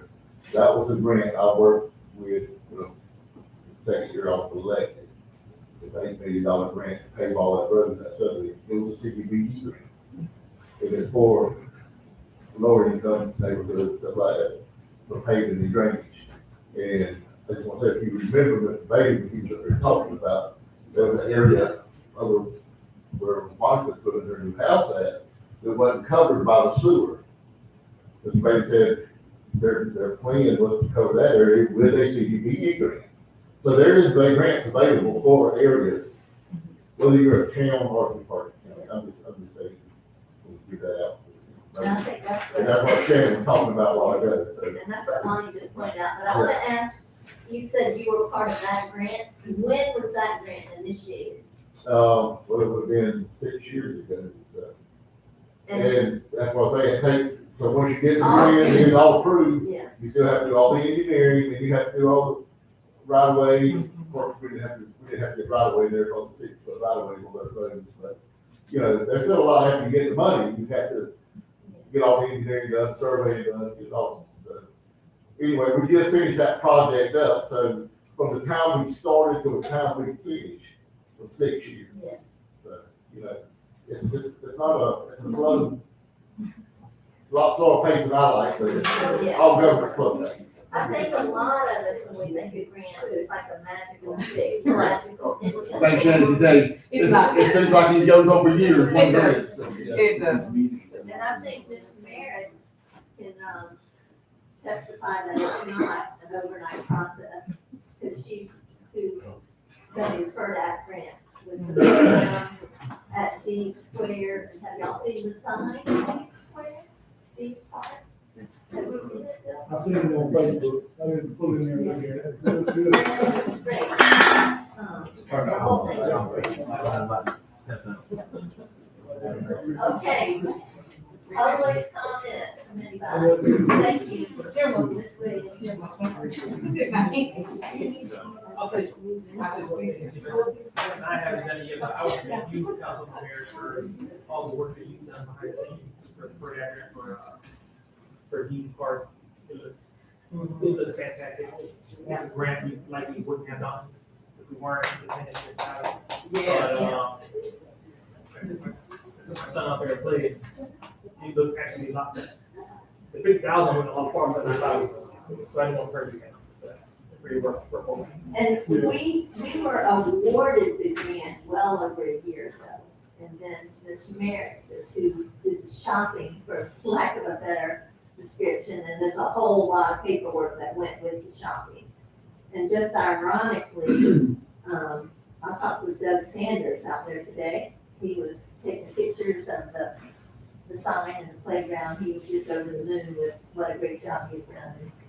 He was closing out that side, and then the other side. Do you want to speak on that? I know it's a agenda. Let's go based on the agenda, so, Okay, I do it at public, council. okay, well, I'm still saying you did a great job. Number 7, decision on whether to post RFQ for engineering design work for Yvonne Street project. Councilman Terry, I think you had another public comment. I just had one comment about the sewage program. Comment. And I understand what you're talking about as far as, it's all in the town of Fort White, the town, but, the grant for the sewage, I'm not that smart, so I'm gonna take it up front. If we had a sewage program up and running, and I know it takes a while to do, I just don't want to knee jerk and have it go back later and say, well, we should have never done that. Because if we have a sewage program, it's gonna bring in business, we have a supermarket, we have restaurants that can come in and create revenue for our town. And I know we're in red, I mean, I understand that, it's not a good place to be. How long would it take? I've got a nephew, this is what he does. He was recruited by LIBO from Atlanta, Georgia. That's what he does is water management, he does sewage management. And I asked him about me in that conversation, well, could you help our town? They're struggling with this. He says, I can do it, the entire program, I can consult, I can get it on the way. This is what he does. And I asked him about the same thing, because let's face it, we don't have the revenue in town because we don't have any businesses right now. We don't have anything going on. We got a supermarket. We don't even have a Taco Bell. We basically got something. That's it. We don't have any restaurants people go in to sit down because the sewage program will not work in a restaurant unless they spend, I think it's $12,000 for a septic system that will go into supply a restaurant. My question is, if we do this, is there any way to go back later and reincorporate the town if we decide this is a mistake? I'm just saying we might want to think about all this, and I understand what you're saying 100%. We can't operate the ribbon so long before we're just done. Just an idea that I got to throw out there. So not only is it just a revenue thing, it's just that nothing works in this town like it's supposed to. When we had Edmund Hudson was here, I was on the volunteer fire department for almost 5 years, and I guess I'm still technically a fireman, but it never took me off. But it seems like things went fairly smooth. Janice Revels was doing, Kelly, Edmund, and, I mean, things were going pretty good. I don't understand what's happened between now and then. I really don't, because technically we have more people here. We should be doing better, but we're not. And I agree, we should be, but we're not. And we haven't had qualified staff in this town since, January of, 2025? And so that's a problem. But I can't tell you how many calls I've gotten from citizens of this town just asking for help getting basic stuff. I mean, really, I've come into town hall here and asked for a Xerox copy of an ordinance that I emailed a week before requesting, and so I come up here to get it, and then I'm told I'm busy. I'll get to it, I'll send it to you on an email. Yeah, I can't even get a Xerox copy. Come on, if you can't make me a Xerox copy and I'm on the council so that I can research something that the citizens called me about. I mean, what are the town residents getting? What? The only thing that is happening in this town is the public works squads are mowing the grass and picking up trash. And that's because they have to. And we get money from the state DOT to pay a part of the cost. And I don't even know what we get from them covers, because we got to buy 2 commercial lawnmowers, and pay 3 salaries. And I don't even know if it's covered by the money that we're bringing in to do that. So, my concern is just not about money. My concern is everything we do here in this town is a duplication of services. And what's not getting done today, the moment that the county takes over, someone will answer that phone and give somebody an answer immediately versus, I don't understand. I've been here for over 20 years and I've got some really good friends here in town and I love this town. I really do. I've been here a long time and I really have a passion for the people here. If you know me at all, you know that I'm gonna help anybody that ever needs help. I just hate to see us, I feel like we're giving up in one aspect of our town. When I know it worked before, it worked very smooth. I was on the fire department. We were volunteer, we never got paid a dime, but we won a lot of calls. If I may. I think we're getting into special meeting, Right.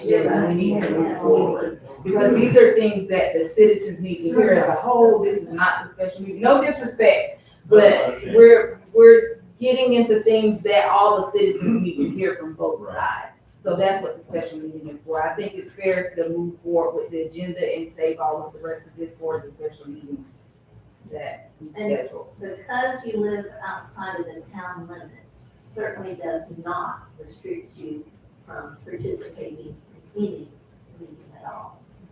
And we want you to be at the community center.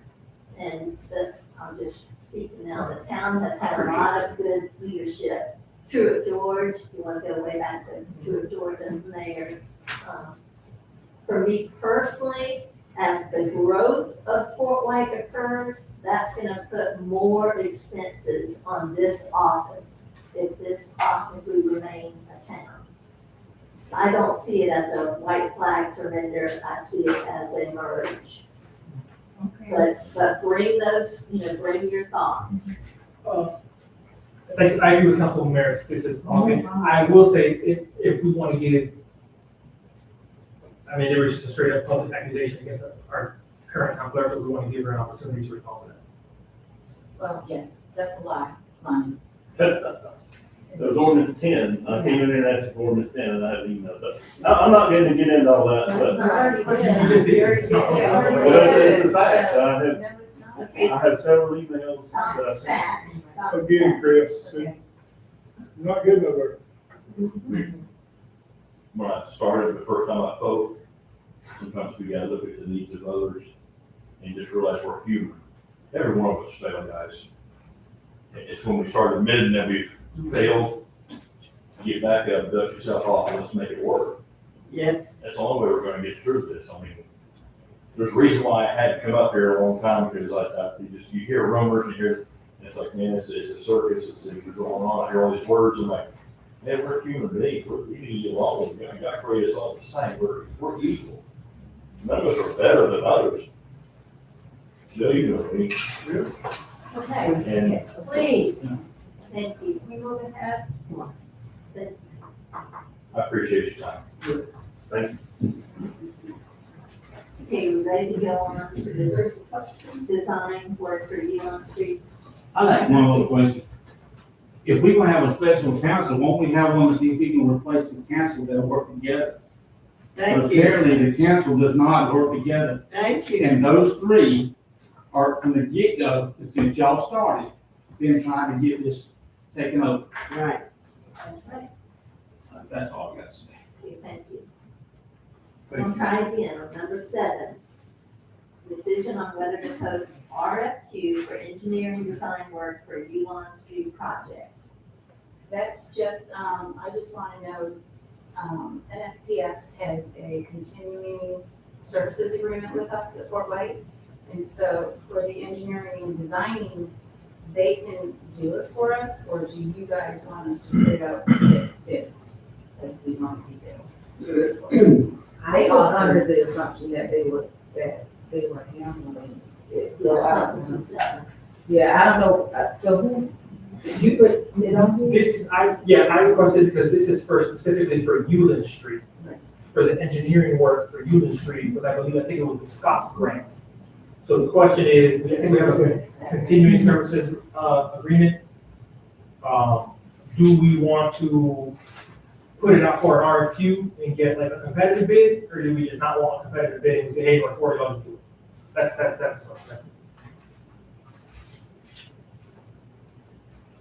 And, yeah, I told her to put it on here because I know in the past the council has been big on, hey, you know, there's a competitive process, let's bid it out. So that's the only reason. Sorry, if the competitive process is not necessary, I vote to continue with them because they've done work for us and we're good with them. Anybody? So what's the motion? What is the timeline we have on? We have, I think, shoot, I don't know, okay, you remember? Two, I think it was like 2 years. But engineering sometimes would take 6 to 9 months, and construction can take another 6 to 9 months, so you want a little buffer usually, but. They can do it and just keep moving forward. Yeah. I don't know that an RFQ would jeopardize, but we just, whatever the council wants. So a motion to go forward with, the services that we currently have.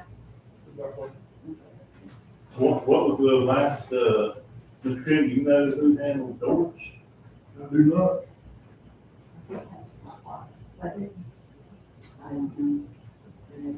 It was already, I don't remember that. we stepped into that, it's already in the process. Well, but I want you to are make sure- already been in the process. I mean, these grants or these, any kind of activity that goes on, it's years in the making. Can we ask the board if he knows who Yeah. handled that? In the past, the county has handled the engineering and the construction management for roads. So, yeah.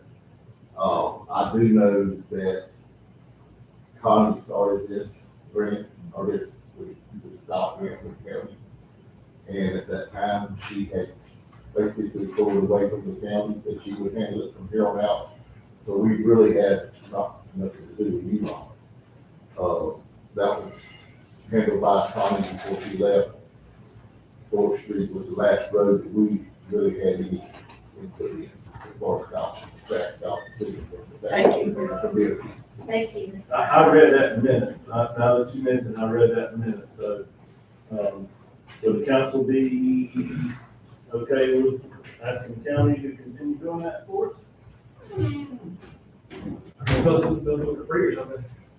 We've always done it for free. Matter of fact, we usually have to put money into the finished project. So, Is there a motion on the floor? I know on Jordan Street, we put like $6,000 in there to finish the project. I remember that too. I move we reach out to the county and ask the county to handle those services for us like they have in the past. So I just bought for the last board meeting for the speed bumps on, around East Park, Holland Avenue and Well Street. Yes. Those were approved. The board approved those at the last meeting.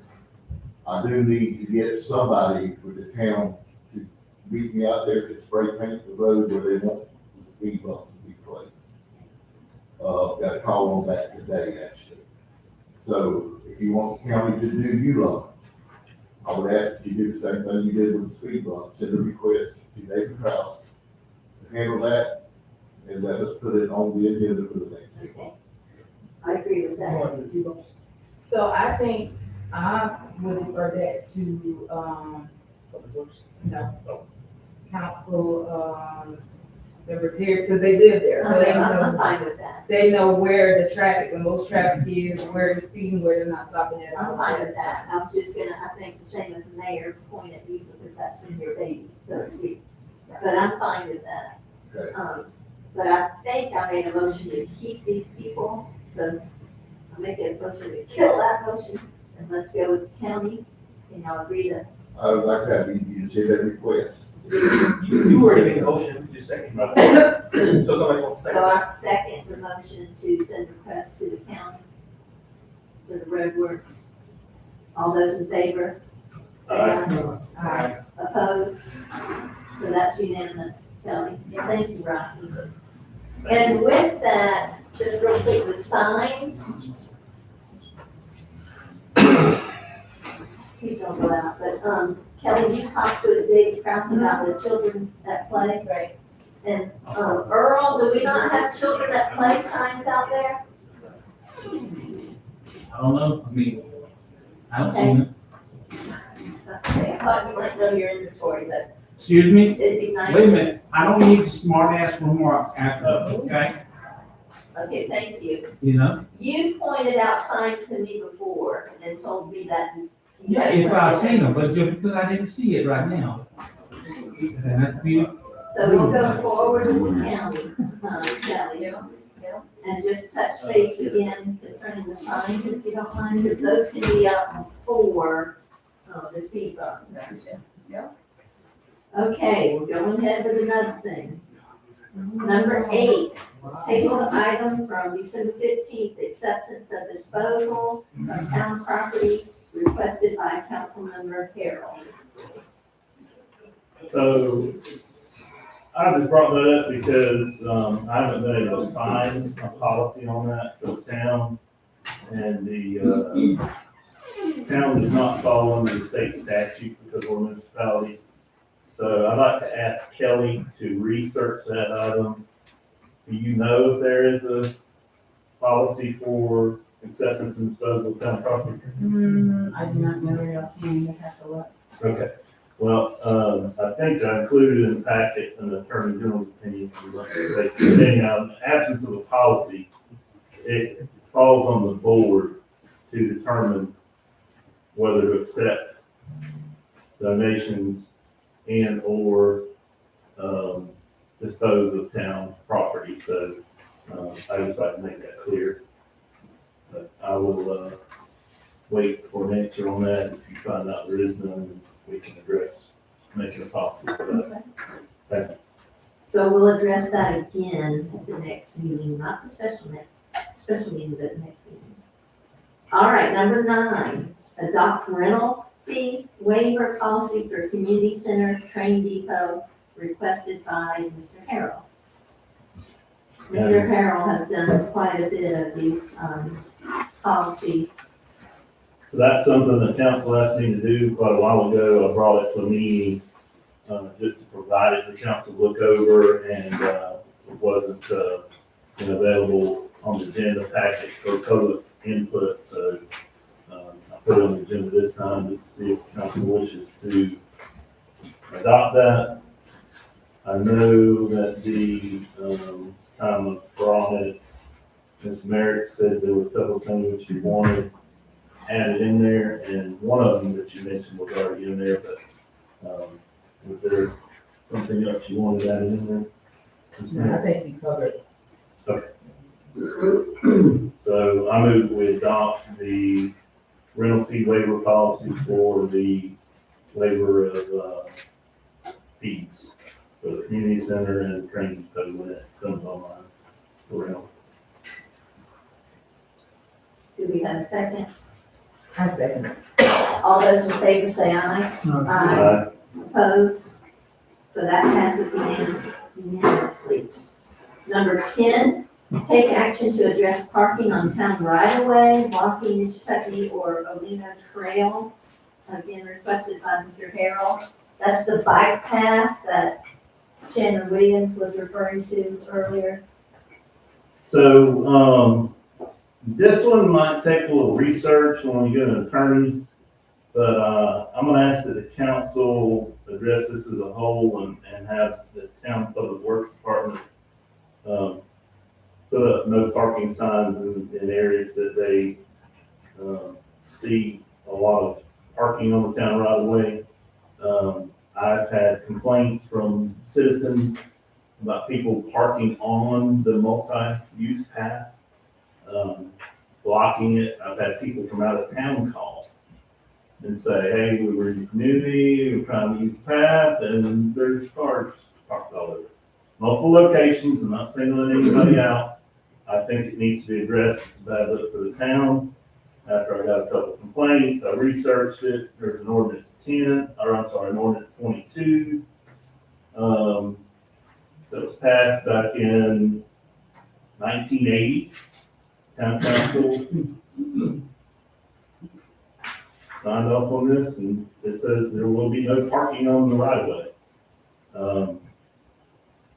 So again, I think we need to have an attorney look at this. There are some other actions that were taken by the council, after that, which might, conflict with that. And then there's an ordinance in the book, number 13. I don't know if that affects it, but at some point it looks like the town adopted the state uniform traffic control, which, regulates right-of-way parking. And then there was a resolution passed by the town to allow parking by permit.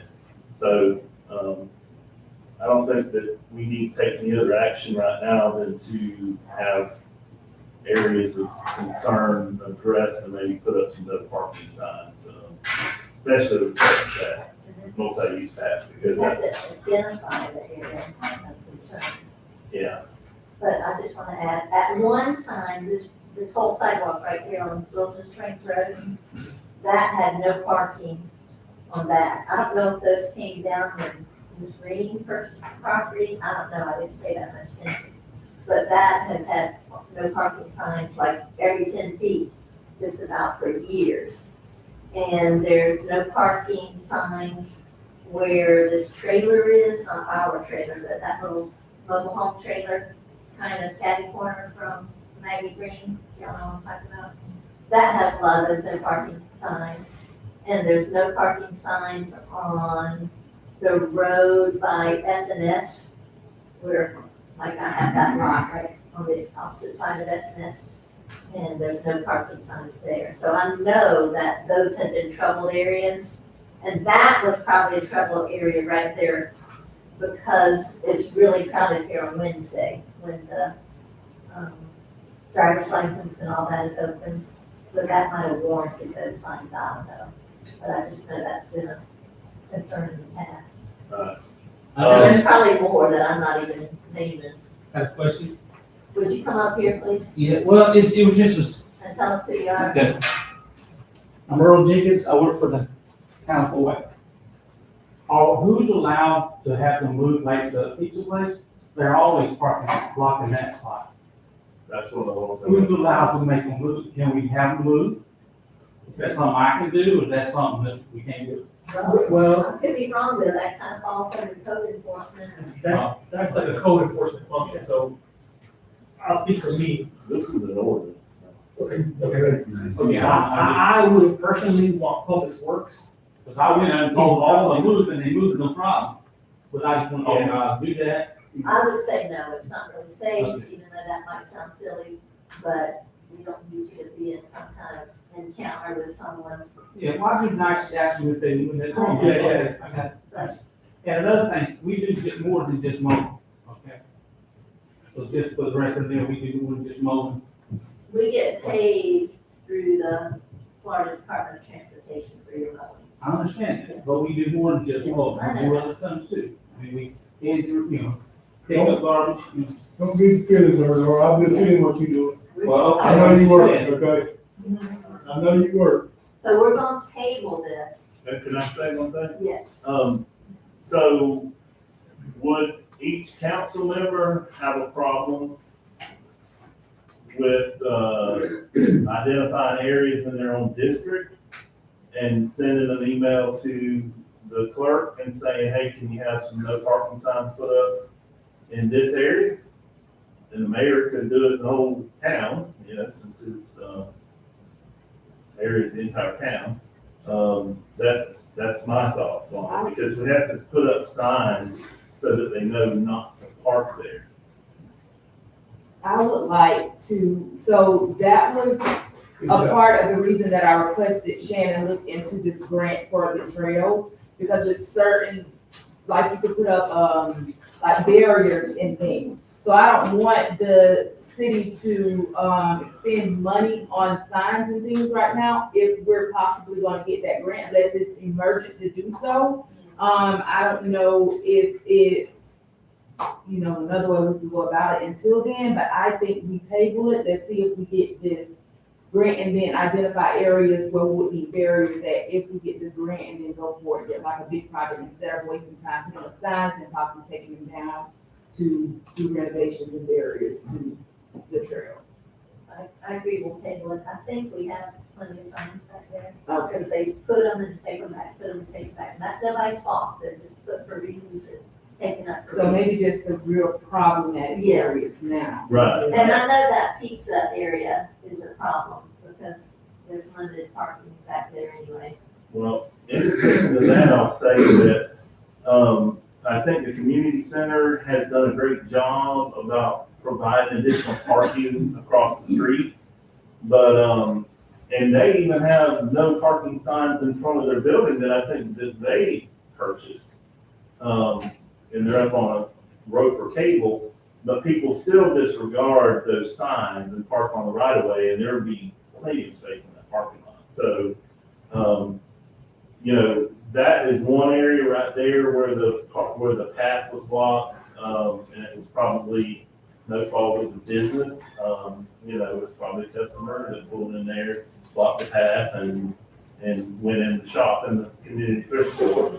But I just think we could use the existing signs we have, if we do have some, put them up in a couple of these, you know, about Pizza Place and some other areas where we know this is happening, because it does damage the trail, I believe, because that was not designed for motorized vehicles, and especially not full-size vehicles, so it would damage the pavement in that, I believe. So I know we've asked the attorney this prior, but do we need to make a motion to table? So I'll make a motion to table this and we address it again. Have an X-ray with me? Yes. Okay. Do I have a second? I'll second. All those in favor say aye. Aye. Opposed?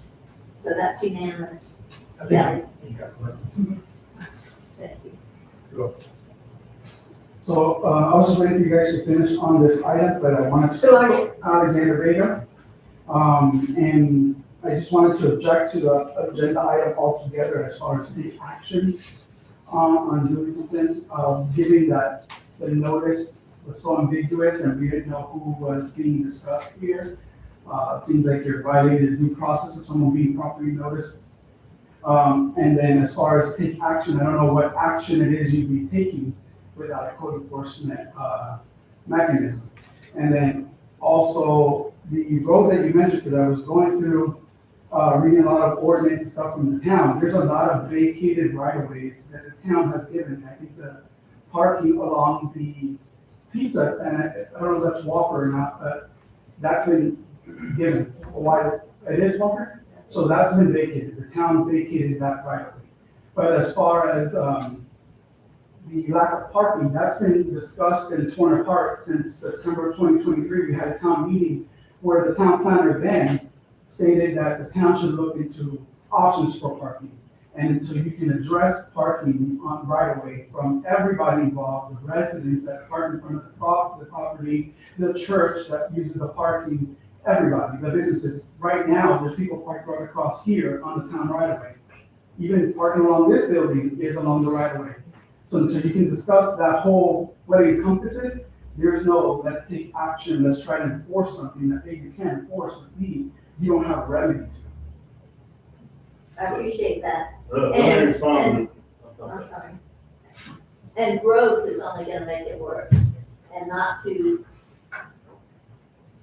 want growth, but we have to be proactive and get a grip on a lot of this stuff. Yeah. That growth. To piggyback on what Ms. Merritt was saying, you're gonna go start identifying spots and putting no parking signs, only to later find out that the town vacated those right of ways. And you just said that, so thank you. And I said, that's a line that I just said about spending the time putting these signs up and doing that, and then later having to take them down because you didn't do your homework to find out you don't even own that right away to begin And with. before you spoke, we tabled this, so thank you. That's why I wanted to bring it up prior to. Thank I'd like to clarify, code enforcement doesn't enforce ordinances, these are laws. So I know sometimes it seems like those don't, that doesn't register with you. You guys don't have those. But this is enforceable by law with a, you know, fine not to exceed $500 in 60 days. by both such fine and imprisonment. So, I By mean, a this is judge. something that can, you know, you can be By a jailed judge. for. A So judge, code not the town. enforcement doesn't enforce ordinances. That is your code enforcement ordinance. The procedure is to Okay, receive a complaint, Just let you know. to inspect that complaint, to take it over then to a judge to enforce that, okay. not the town of Fort White.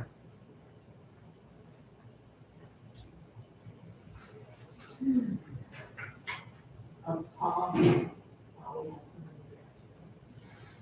So, Maybe you should just take a 5-minute break, so people get up and go around. Other people might have to go.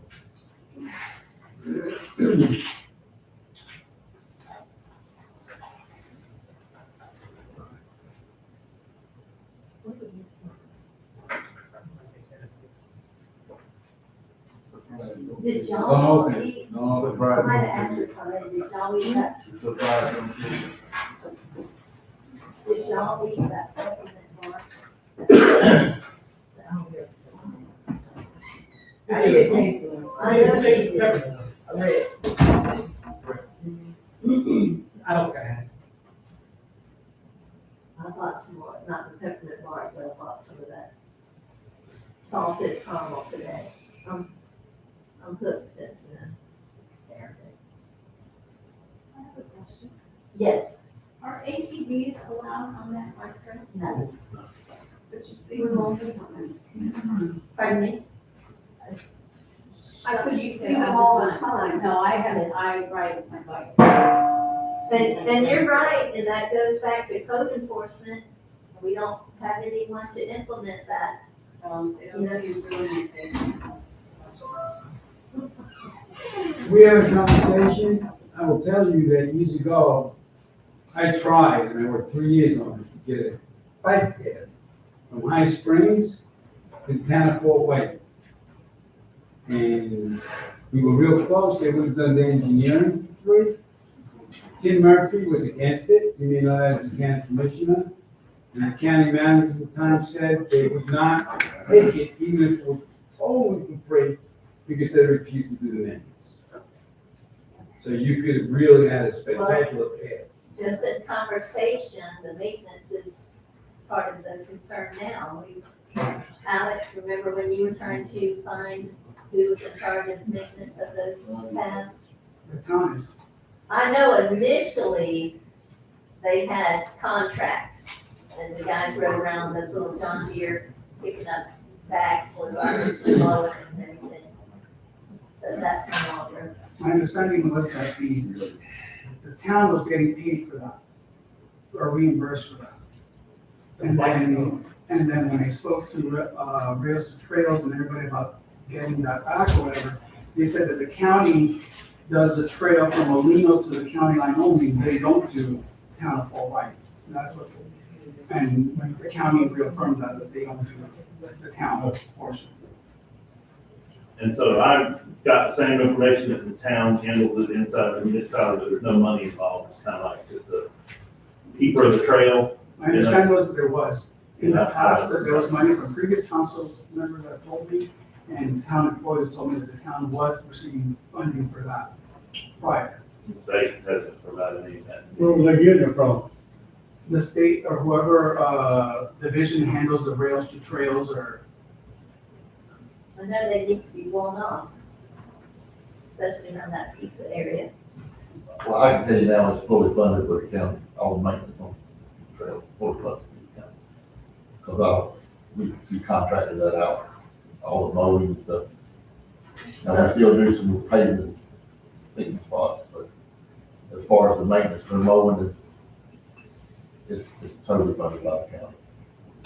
We don't see any state funds. That's the same. Okay, let's get back on this. Number 11, adopt resolution reaffirming mayoral powers requested again by Councilman Harrell. Okay, so, we've had multiple discussions about, the form of government, council all being equal, and so, I think we've had multiple attorneys talk to us, and,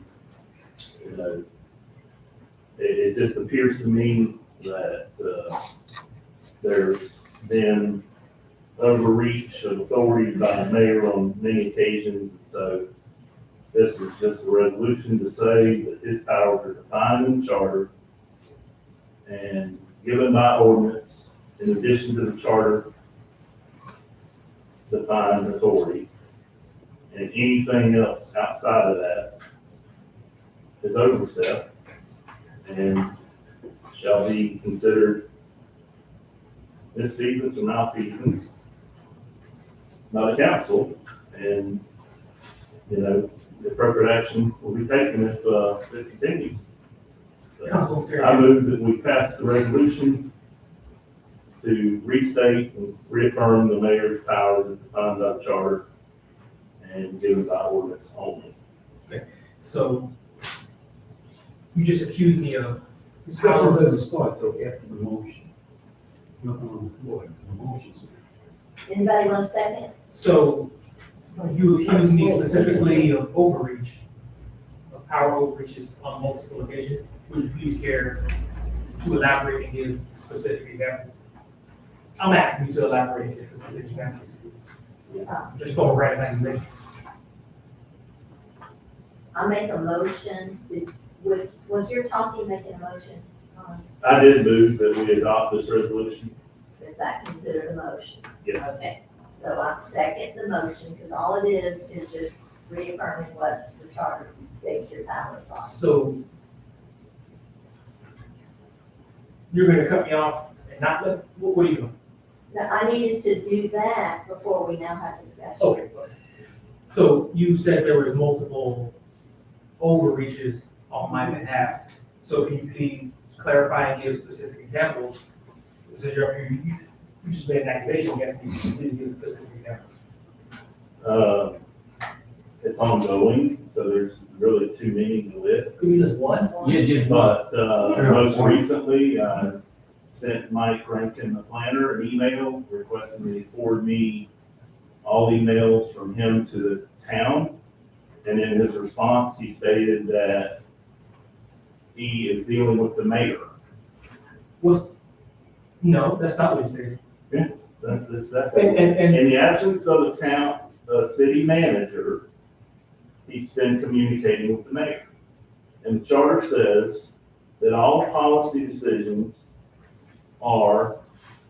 belong to the council, not the mayor. And so it's inappropriate for you to steer policy decisions such as updating the LDRs and the comprehensive plan and all that stuff. It's inappropriate for you to steer that without coming and getting input from the council. I can go back to when I was having discussions with Angela Connect at DEP and called her one day and she said, the mayor has instructed me not to communicate with you anymore. that's a flat out lie. Well, I'm just telling you what was relayed to me. I'm telling you. Whenever flat I out was lie. talking to Ingram Signalization about decorative light poles, I had several discussions with Russell White. And then one day he calls me and says, I got a call from George and he told me not to communicate with you anymore. That's a lie. So I'm just telling you, you have exceeded your authority on more than one occasion. I'm not the only council member that's brought this up. And I'm asking you, what is the problem with limiting you to the charter given powers and any that's given by ordinance? I don't know. What is the problem with limiting you to that? Because if you are not exceeding them, then this means nothing. Correct, and I don't have a problem with that. I just asked you, we made an accusation.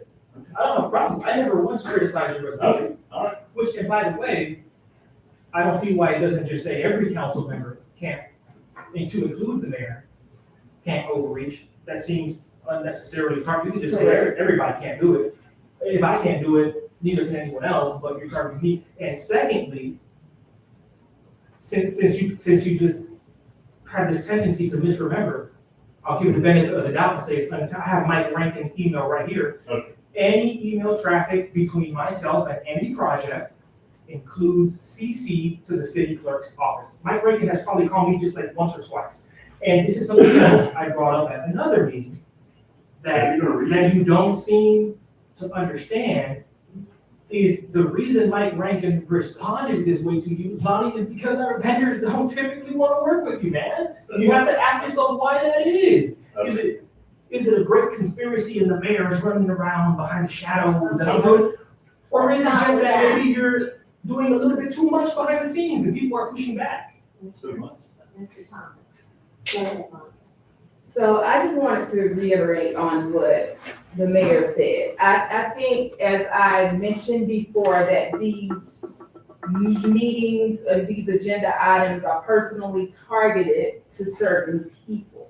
So why just target that towards the mayor, which he seems to be a hot topic all the time when he's not the only one. It's not a one-sided thing, because Mr. Harrell has closely communicated with certain people without the council knowing. And so we have the same opportunity as the mayor to reach out and to do whatever. So why are you just targeting the mayor each time there is something going on, instead of making a general council thing, which is why we're so divided?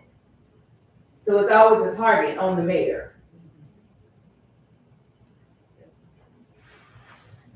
So if we're gonna refer to Mike Rankin's email, I'd like to read it in whole. January 18th, 2026, Commissioner Harold, good Sunday to you. As a practice and assuring I'm not in any violations of the sunshine, I correspond with either the city's clerk's, city manager's office, or strong mayor in the event there's no city manager. I have been in contact with Mr. Dix on several occasions regarding his property and contiguous properties to his property. He has indicated to me several challenges in the past regarding the town of Fort White and its city commission. He has also indicated a potential desire on his part to litigate against Fort White. Again, in the past, if I encounter someone suggesting this as a solution, I advise individual further discussion requires legal representation. Any email traffic between myself and any project includes CC to the city clerk's office. I also have communicated with the Honorable Mayor Thomas in the absence of a city manager. I respectfully report to you, I am happy to stand in front of the mayor and commission during workshops and council meetings as needed. And again, I respectfully do not see the need to meet with commissioners individually, mindful of the cost to conduct such meetings. I will continue to assist Mr. Dick and any other interested developer or property owner for the betterment of Fort White. Additionally, I have communicated with the city clerk's office and Mayor Thomas conflicting concerns as to the current Fort White comprehensive plan and Fort White LDRs. It is critical that all communities in Florida maintain updated comprehensive plans and LDRs, assuring stability and clarity as to zoning and development proposals. I further suggested to Mayor Thomas and the city clerk, I will be submitting a report proposal updating Fort White's comp plan and LDR. Providing this service for several communities in the past, I am fully aware of the challenges small cities encounter when budgeting for such an undertaking. How the city functions between the mayor's office, city clerk's office, city commissioners, and staff is respectfully not my business. Yet I desire to assist the town of Fort White with planning, zoning, and permitting. I stand ready to assist the town of Fort White develop its utilities, improvements, enhance development opportunities. So, how many times have you came back and advised the council about discussions about updating the LDRs or the comprehensive plan to the council? Mike Rankin, we had like a 5-minute conversation. He said, hey, I'm gonna do this, I'm gonna present it to the council. It was Brad Dick, and by the way, the email that led to him responding this way to you was a request because you were getting, I don't want to use the word complaint, a lot of concerns from Brad Dix. I'm not going to sit here and just read like pieces. So Brad Dix requested to meet with me. Yeah, I'm going to speak for a few minutes with Mike. I mean,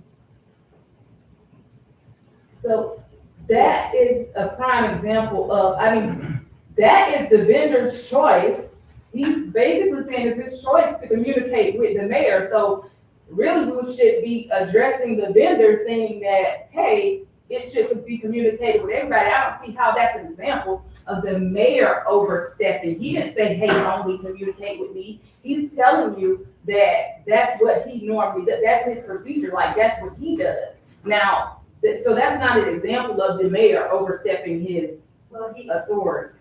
he addressed this in that email, which I'm just hearing it, that the strong mayor. And we don't operate under a strong mayor. That's something to address with the Yeah, but not him. But I think that, I know when Mr. Bullard was there, I requested over and over that the entire council be educated on how the council functions. We're all the same value. The mayor's role, and this is not about that email or anything, is a ceremonial role of, I always use the example of you get to wear the hat in the parade, or you get to use the scissors at the ribbon cutting. But that's what the ceremonial role is. It doesn't give you authority to do an ordinance on your own, and I haven't said you have, I'm just giving an example. I mean, we fought for a long time for you to share information, and you got way, way better at sharing information. And this is probably outside of what you're trying to do, but I'm just trying to say we need to all share our information. And then when we got in little areas like the FERDAP, deal with the maintenance, it seemed to go a little bit better there. But again, I'm saying share the information rather than take the reins of the horse and, just beat it to death, so to speak. Go ahead. Excuse me, council, I gotta take this call. Yeah, you're good. I would like to point out that, I reached out to Civic Plus just to find out how much it would cost for us to codify. And we want to reset the cost until he gets back. We can't keep pausing. It's 8:15. So, We're not taking action. if this is the official pause for restroom or what? Popcorn. Wait, okay. No, we're not.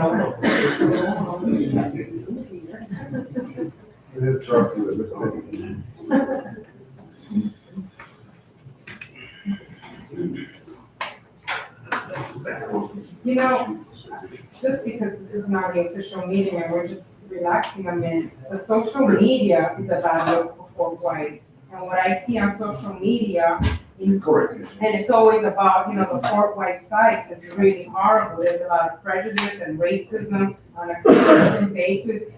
This week it was about keep the Yankees out and let's keep the Southerners from moving up and just all this stuff that is not something, that's a bad look for Fort White. I agree. What was that on? It was on one of, I don't know, on Facebook. I didn't say the news, I said on social media, is what I said. What I said was that that's a bad look for Fort White. Anybody that looks at the social media, all you see is this type of stuff. And I moved here and I am a resident and a homeowner in Fort White as a voter, and I did move here from down south. I moved here almost 2 years ago, and I find all of that stuff very offensive and kind of scary that that's what I see. It is scary. I mean, I feel it's scary. Well, I mean, in this country, we have the First Amendment right. It's Right. free speech, but there's no mandate that it be accurate, so, I mean, anything can be said on there. That's right. You can say whatever you want, and you know what, it sets a tone, and it reflects the characters of the people who write it. So you can say whatever you like, but that's who you are. I completely understand, and that's why I refrain from getting into those back and forth wars on social media, especially when people are spreading false narratives. So, anyhow. They do it. It's, it goes. How long ago was this? Because if I walk out next, we're gonna recess again for the next 5 minutes? No, Huh? I'm just kidding. I mean, it's ridiculous. We have a quorum, I mean, The real Fort White or Ronald Fort White, all those, like, okay, I agree with you. What is the quorum? 3.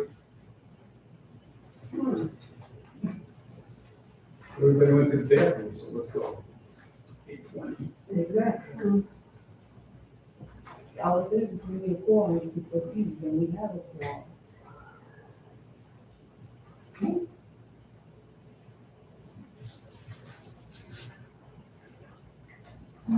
Gonna table this item until the end of the meeting. We're on recess, so are we waiting or are we not? We making a decision, you just said we're waiting, now you're allowing I'm Lonnie. responding to to say your that we pressure to table. move on. Would you like to? But table she this did, item? she denied my request, but now she honors yours. That's not, You spoke about it now. no, I said, can we move on? Because if I walk out next and you said, no, we're gonna wait, and so now Lonnie gives you a request and you honor it. So what does that tell you? She does that all the time. I mean, that's just blatant, like, you can go back and look at the recording. I asked to move on I and you invite said and no. encourage everybody to look at every. I do too, because you just blatantly just denied my request and honored Lonnie's. So the way this council is, it's not gonna work, period. If you will, if you could. It's up to you, Not Madam Chair. they did a special meeting. My discussion. Give it to council. If you declare a recess, then we are at recess. If we are no longer at recess, then we need to jump back into the meeting. So we waiting on Coon? I guess.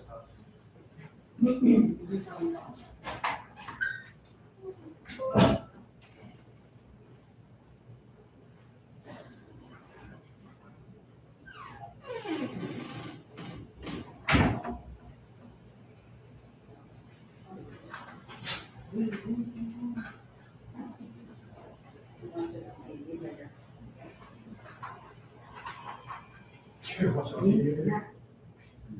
Yes, glass of wine. Or Coke.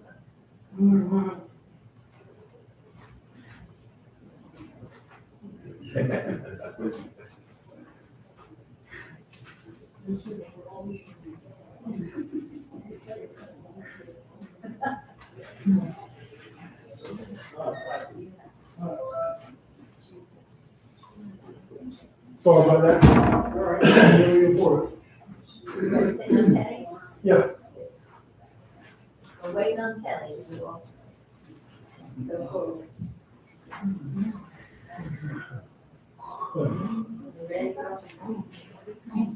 Okay, Lonnie. Alright, notes and mid-sentence, this resolution instructs the town clerk upon passage to distribute copies to the county manager, who we conduct business with on a regular basis, all town consultants and contractors, and any department heads here in the town. And the reason I put department heads in there is because the mayor and another overreaching authority had plans to demote Buster Common and promote another employee and give raises and all that stuff that was discovered during our budget process. Another example is I reached out to Civic Plus just to find out what it would cost for us to codify our laws and our ordinances and resolutions and the charter, all this good stuff. And the person said, I'll forward this to the appropriate department. I get a call back from someone who says, y'all are being codified right now. We sent an email to the town, I believe it was April of last year, and Mayor Thomas said he needed till the end of the year to respond to the proofs that were sent to the town for review. Nobody else on the council knew about that. So another example of overstepping his authority. So this resolution simply states that the mayor's powers are in the charter, and anything that's not in the charter has to be granted by authority. We talked to him about training town clerk and assistant town clerk in the absence of qualified individuals, or when Connie and and Ms. Johnson quit, and that was a temporary exception.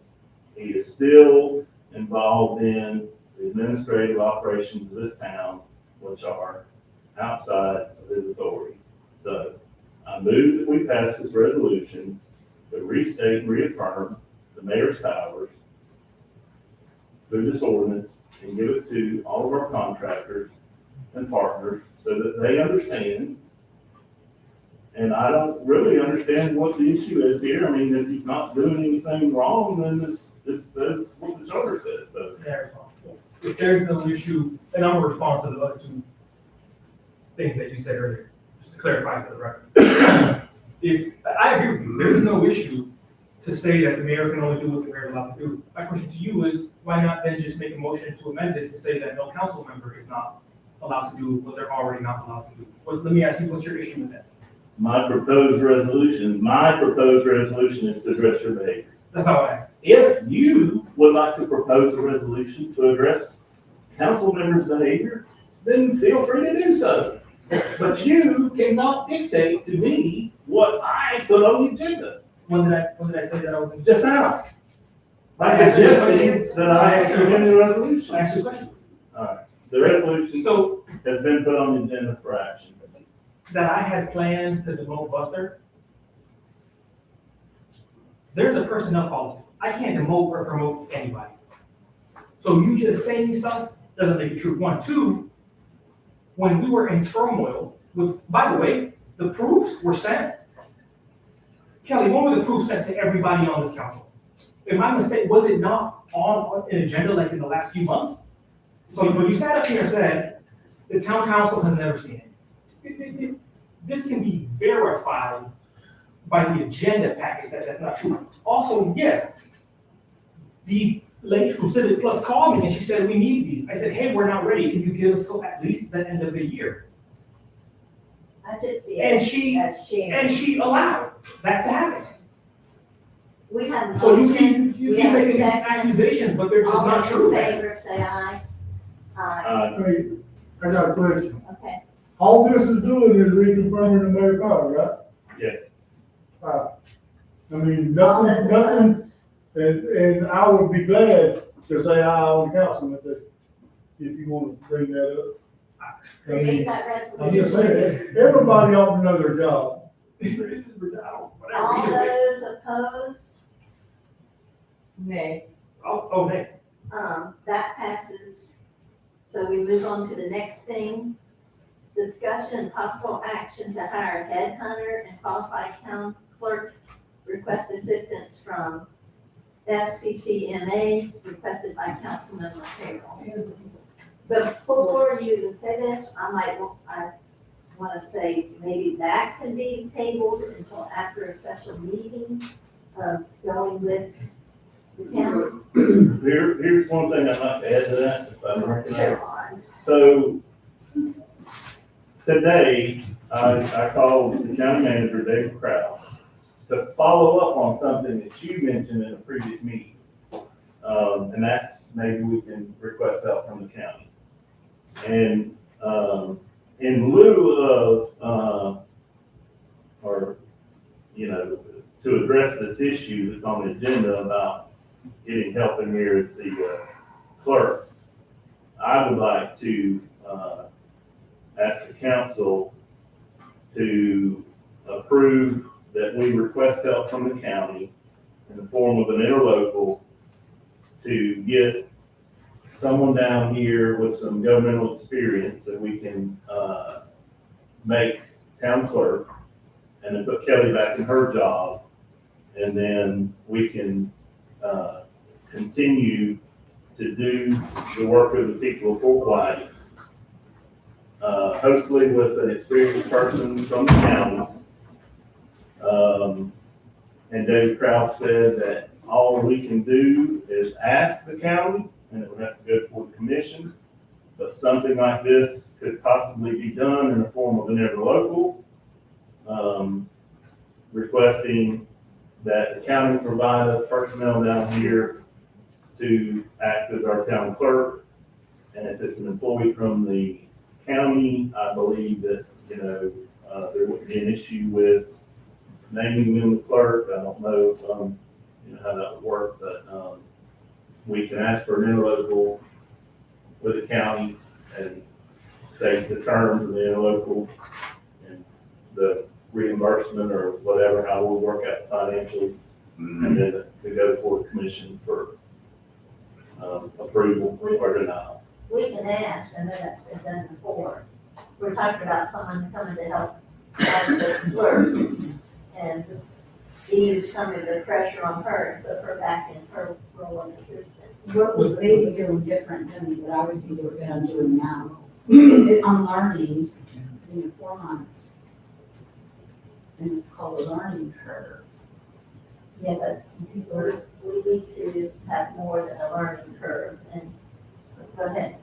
What is she I not don't think doing? it, I don't think it is logical at this point to proceed with that. If we're gonna have the special meeting to address the citizens and possibly turning it over to the county. So that would just be, I agree with that. I think we should have a special meeting then revisit this, so I think it needs to be tabled. Okay. Well, I would like to say that if we had somebody down here from the county, they can help get out these letters and answer phone calls and maybe make some, you know, put out letters that citizens have contacted me about that was at the meeting last month, a month ago, so it's stood right there. And he gave us a list of these things that he's asking for from the town, and, you know, conversation I had with that citizen just today, That's not gonna happen before the special meeting. The county's next meeting is not until after the special meeting. So how are you gonna get somebody down before I'll the make county? a motion to table it. I second. All those in favor say aye. Aye. Opposed? No. Okay, so that passes.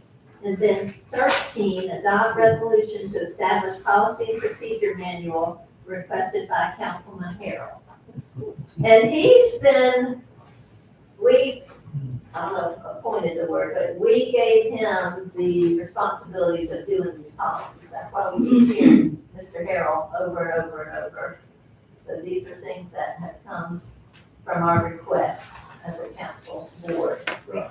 So, this is just a resolution to adopt one policy book and to incorporate past policies and current policies that are still in effect and policies that we pass tonight and in the future to all go into one book in one place. And, that way there will be clarity, and these policies on the community center that we just passed, and any future policies that we pass will go in this policy and procedure manual. It's pretty standard procedure. Any governmental agency, anywhere you go, I believe, has a policy and procedure manual. I know that in the past, Connie Breacham did pass a personnel manual, but I don't know that there was ever a policy and procedural manual. This would adopt that, supersede anything in the past, any policies that are currently in effect will stay in effect until changed. So you're making that motion? I move we approve this resolution to adopt the policy and procedure. I second that. I have a clarification, yeah, I got that. So what are you saying, like in a single book, different binders, like what's the requirement specifically for the clerk, if you know? Yeah, a single book or series of books, so that when someone says, I'd like to look at your policy and procedures, pull it out and hand it to them. There's the community center, there's the agenda preparation policy, there's this, there's that. One place. I think organization. We don't have that? There's ordinance and resolution binders, so I think this is just. This is separate, this is separate, this is policies. Like The policies are separate. Ordinance, resolutions, policies. All those in favor, say aye. Aye. Opposed? Okay, that So- passes unanimously. Just to be clear, so the policies are to be kept In the policies. in separate binders from resolutions and ordinances. Is that right? Right, exactly like Ms. Terry just said. 14, But I'm asking you, are y'all shaking your heads no or? Oh, no, I was on. Okay. 14, formal cease and desist demand requested by the collective. Is that a no? That was just a notice to you guys. Okay, 15, Oh, okay. approval of Rhett Bullard monthly invoice. Yes. I looked that over and I noticed that he had billed for some items after he resigned, so I'm just curious how that works, but, you know. I talked to him before we met at the fort, and he was not gonna bill for the fort. And it's billed on there, and I haven't talked to him since then. But I think we need to talk to him to clarify some of this stuff. It's 2 hours at the fort, and I mean, it's like 15 minutes of walking through the fort. And then we did walk over there to where the cemetery is, that concern with that one-way traffic and the concern of the closure of Horton with the school. But it was not anywhere near a 2 hour. I don't know if that means it's drive time or what, but I mean, I was, This is be a good. gosh, I don't I'm in the know, wrong profession. Lord. Right. I don't know that you can type it out. We have an hourly rate of 175, but I don't remember having put it down. But I called him prior, and I looked it up again, I called him prior to that and discussed about billing. You know, the whole thing with Rhett is a mess, and I'm not saying. So I say that we pay the man. There was not a dispute when the council was running his bill up to way more than this, double this, and nobody questioned item for item, and we were allowed to call and do unnecessary talking, and we paid him, so pay him and be done with it. That's what we're gonna do, because we didn't dispute it when we ran it up thousands of dollars, so And why are we disputing item for item now?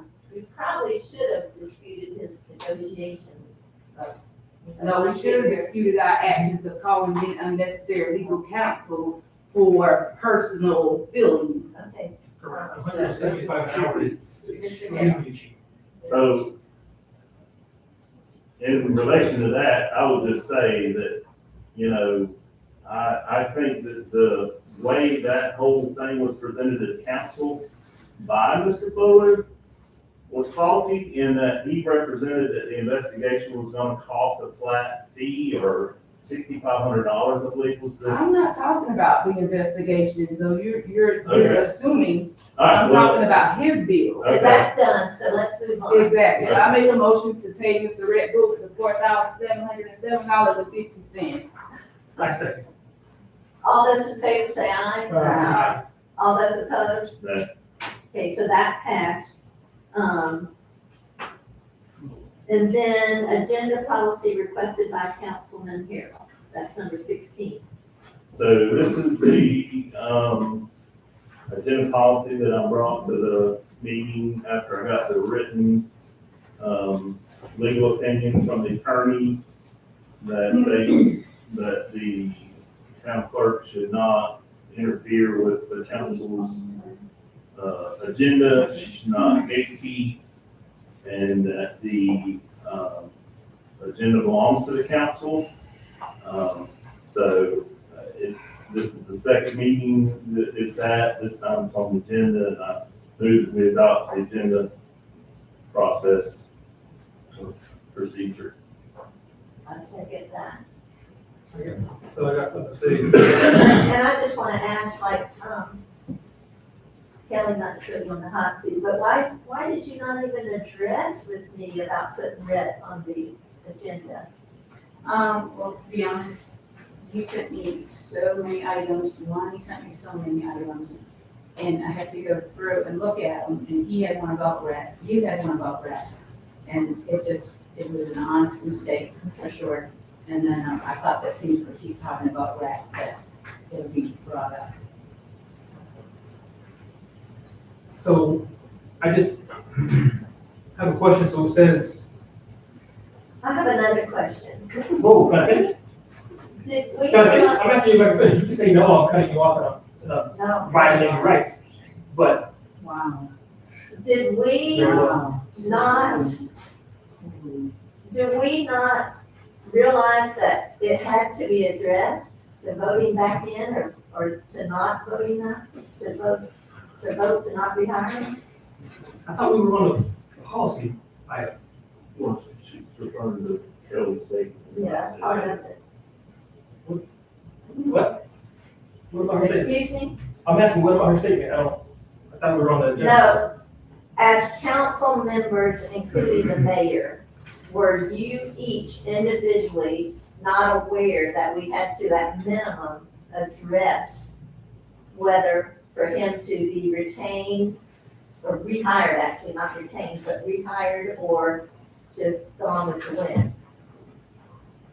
Because now I didn't know that we had something on the agenda, but I had heard nothing from the office that he was gonna be with us still. He said I he mean, I spoke don't- to everybody individually and you. But that doesn't make it, it had to have a vote. And now that he's not here, it doesn't have to have a vote, but it should have been on the agenda, and I could be wrong, but it should have been on the agenda to have a vote. For the record, he doesn't speak to me individually. He spoke after the meeting, and when he walked away, he said, I'll send Kelly an email and advise her.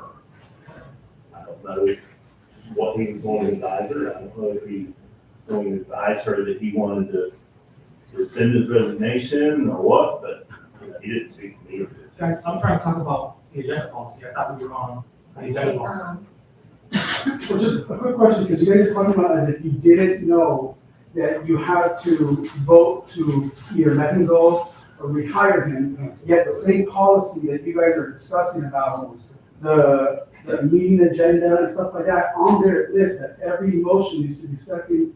So if he decides that he's going to quit, you need to take, I think it's been that way before, where every motion needs to be second or voted on, and correct? Am I not? That's my whole point. So that is, your policy is that every motion needs to be motion is second and voted on. So if he's going to quit and you're going to legally acknowledge it, then you vote on removing him and looking for another attorney. If he's going to say, I'm still going to be working, then you would have to vote on, yes, we want to. So it seems like you don't even know the policies you guys are trying to implement. No, that's my whole point. That's what it sounds like. So, Yes. Listen, okay, you can shape all you want. When Dennis resigned, you guys did a motion. Excuse me. We did not do a motion, because I asked if a motion was required, and our attorney said no. Okay. Thank you for recognizing me, presiding officer. First of all, this has been told by your own attorneys in this meeting, a prior attorney, and in other meetings any place. There is nothing in the law that says you have to accept the resignation unless it's in his contract. I would respectfully remind this board that the 19th is Martin Luther King Day. Unfortunately, in the United States, we don't all celebrate this at the same time, but we do here and they have parades. Slavery is over. The man had no contract. The facts are that this board voted 4-1 not to give him a contract. He stated at the meeting, and I wrote the story, go back and read it, everybody in Florida's read it, that he said, I quit, I'll tell you what you do with it, etc. Once he quit, he's gone. You don't have to vote to accept his resignation, because first of all, they had no contract. He said, I quit. Just like you go to the baseball game, the guy says, I quit. There's nothing to hold him in the job in America. If he quits, he quits. You had no recourse. So that's just a ridiculous argument. Whether people have friends and stuff, I understand Brett was very personable, but you guys gotta pay attention to what's going on. The man quit at the meeting. He didn't say, and I would just add this, ethically, and I didn't even look at it, but it's like when an attorney can't throw a client, can't discount the client in court. You gotta file a motion with the court. The client has to be respected. You were the client. What that man did was get up and tell you, I quit, and walk out, and didn't say, like your past attorney, listen, I'll hang out, I'll come to the meetings, until you find an attorney, because Bill Coon and other people represented, they wanted to have an attorney meeting. Instead, today, 4 hours before the meeting, you get an opinion from the email that he quit. But frankly, you might want to consider making a bar complaint, but that's up to you guys. But he quit. There's nothing that says celebrities over posts. That he quit, he quits. Just like a Brock, he quits. He stands up and quit, he quits. He's not just like my friend back there. I'm sorry, I can't, Dennis, quit. When you got him, quit. You can't say make him sit here and perform. He quit. Now he's in the audience as a member for what? Watching you guys at work, which you do, me. I appreciate that. But when you quit, you quit. Come on now. I got an email at 4:38 today. Really? Dennis, I'm not trying to think of You quit, man. Okay, so I have a question about this agenda resolution here. So I know it's been the practice in the past, even back when Connie was here, to have the agenda and the packet posted 7 days before the meeting to give the citizens and the town residents notice, at least 1 week's notice of everything that's gonna be part of the meeting. But so this resolution says that citizens, well, I'll just take the one for the council, that we can submit one like within that 7-day window, like after the agenda and the packet is already posted. We can submit an item, and the clerk has to now go back, change it, update it, which is fine, if that's what the council wants to do. I just don't think, because now what we're doing is we're infringing on the public's notice. So now instead of getting 7 days, and so some of these items too might take research. Like if Kelly or the clerk or whoever has to work with a citizen to get the packet, to really understand what's going on. If they make the request to her the day it's supposed to be posted, that doesn't give her any time to do any sort of due diligence. I don't know how much that will help alleviate like some of the last minute scrambling that we're seeing now for the agendas. I think it makes sense to push it back a little farther out. So the clerk has a couple days to get everything together, do her due process, do proper vetting, then post it so that everyone can see it and it'll hopefully be a complete, cohesive package. So I would just want to change the timeline of that. So this states when the agenda will be posted, and the agenda will be posted after receiving all agenda items from the public and the council. It doesn't get posted and changed. So this states when it gets posted. I called around to like-sized communities. I called Lake Butler, I called Brantford, Archer, and this is consistent with other communities. And so the past practice that you mentioned has not been the practice while I've been on the council. It has not been posted 7 days in advance.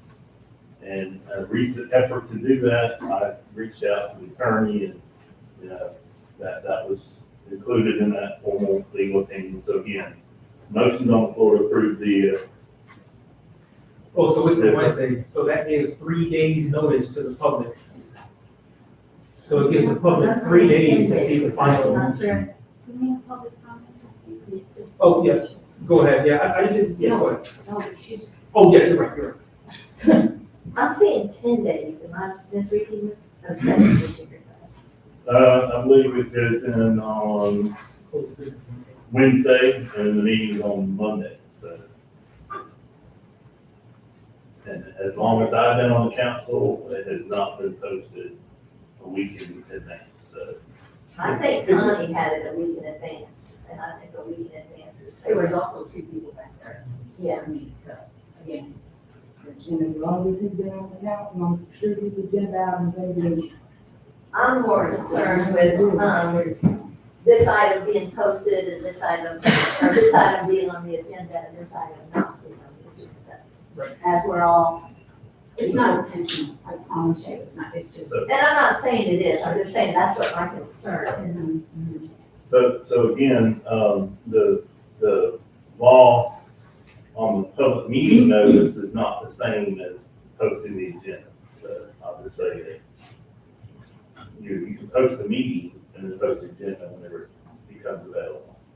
Yeah, on that note, and I've tried to say that before, you can post the meeting, 3 meetings in advance, because people, Just let them know. you know, I've had people say they can't be here because they got swear dance. You know, people have lives outside of our meetings. I just wanna make it known to the council, I think we should give the public more notice than 3 days. I just don't think that's fair to the people to get the Wednesday before the meeting. That's all I'm saying. And I agree with that. That is Well, right. without this being passed, items are being left off the agenda, interfering with the legislative process. And that's So I happened second Lonnie's myself. motion. There, the word, or I second the motion. I'm not saying no, that's Thank it. you. Is there gonna be public comment? Yes, I second the motion.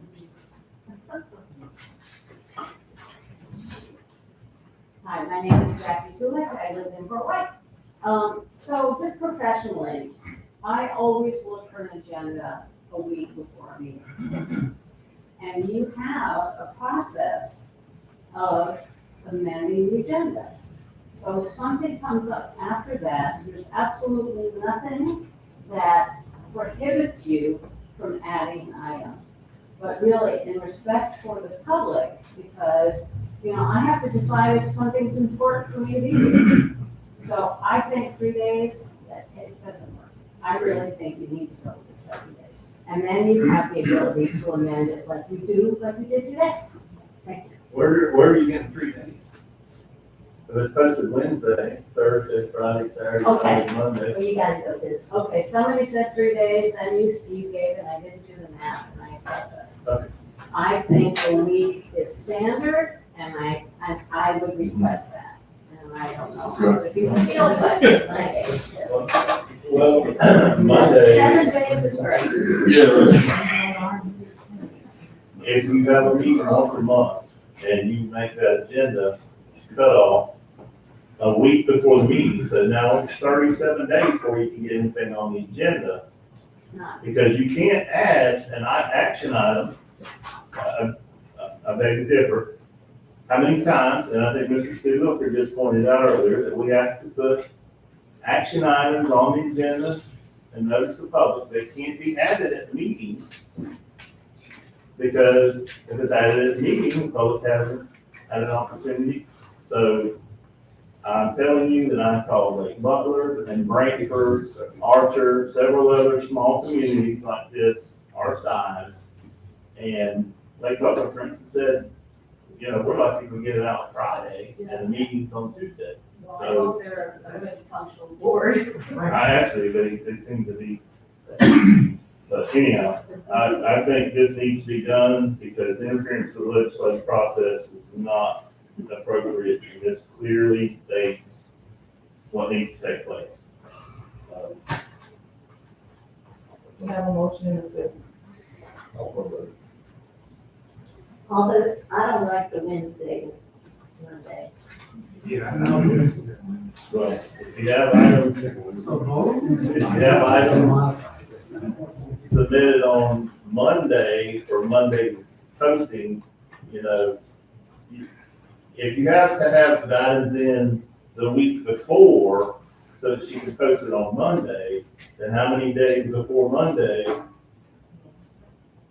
All those in favor say aye. Aye. All those opposed? Nay. Nay. So that didn't go. Okay, so while we're here, can I get a date that everybody agrees to? I think 7 days, 7 business days. So what do you suggest, if it's gotta be in, items have to be submitted by 7 days, or they didn't have to be posted by 7 days, because our meetings are Monday. So if you, Items have to be submitted by Monday? And then the agenda posted, the following Monday. no, we're talking about meetings on Monday, so you want the agenda posted the Monday before? Yes. Yes. So when do you want the cutoff to be, to submit, because she needs, But if it's posted on I Monday, see now. That's then you're gonna have items submitted the week before. Right. I mean, you're getting too far away from the meeting.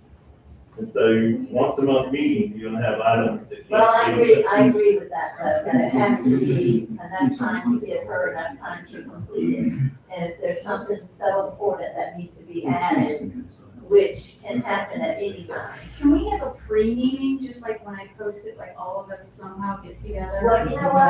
I'm glad you said that. Like, can't for have a like, workshop. You can't. to call and say, hey, I'm gonna. You can No, do it that. has to be open to the public, it has to be a workshop, we can't meet collectively. Yeah, that's a given. I came in every month, sat with Connie, and she was more than welcome to go over every single thing, but. So, Madam Chair, I can do a pin and ink change on this. You tell me, council tell me what they want the submission date to be and what the agenda posting, we'll do a pin and ink change and we can still pass it.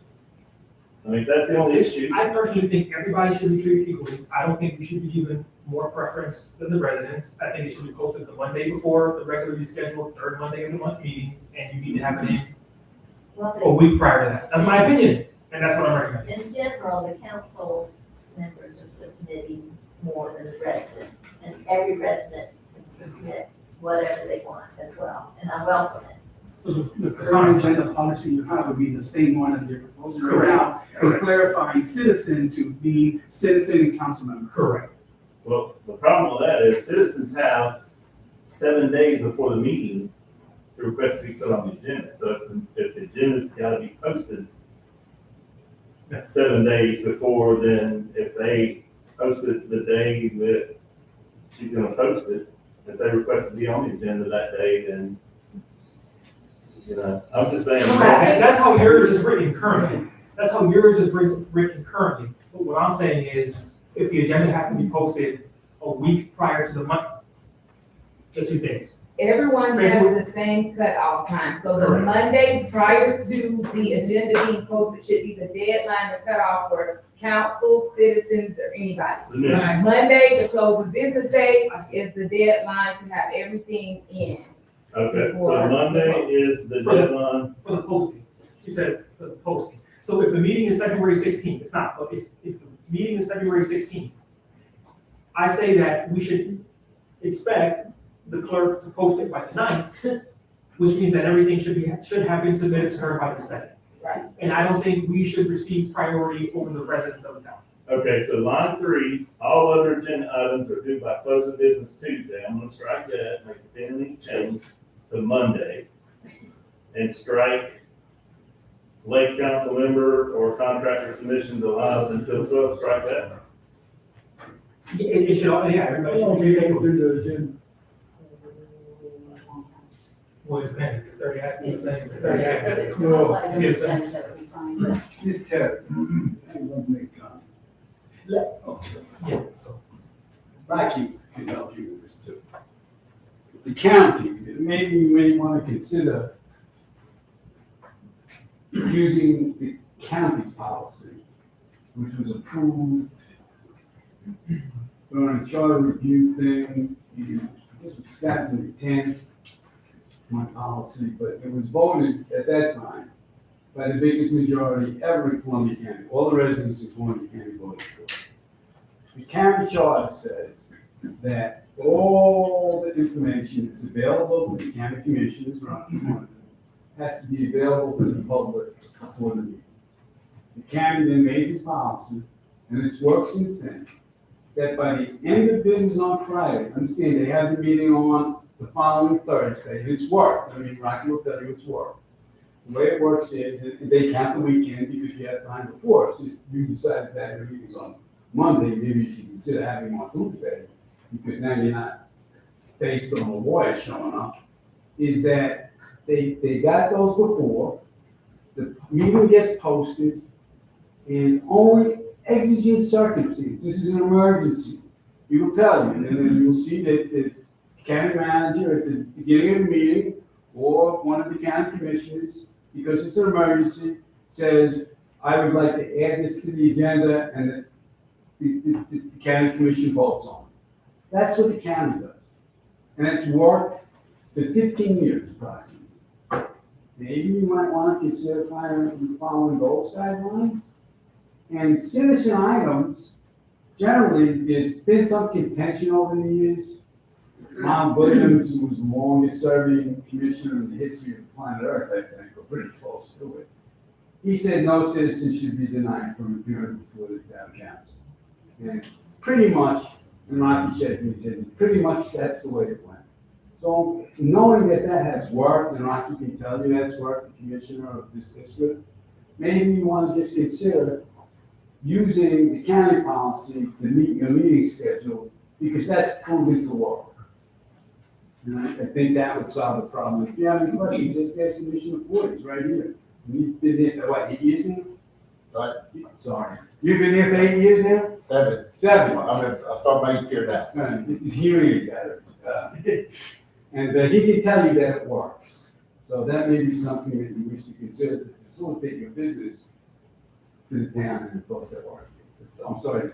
So my question is, does theirs get submitted and posted a week in advance? All the stuff has to be Friday, and it's religious. So our agenda comes out the Friday before the meeting Thursday.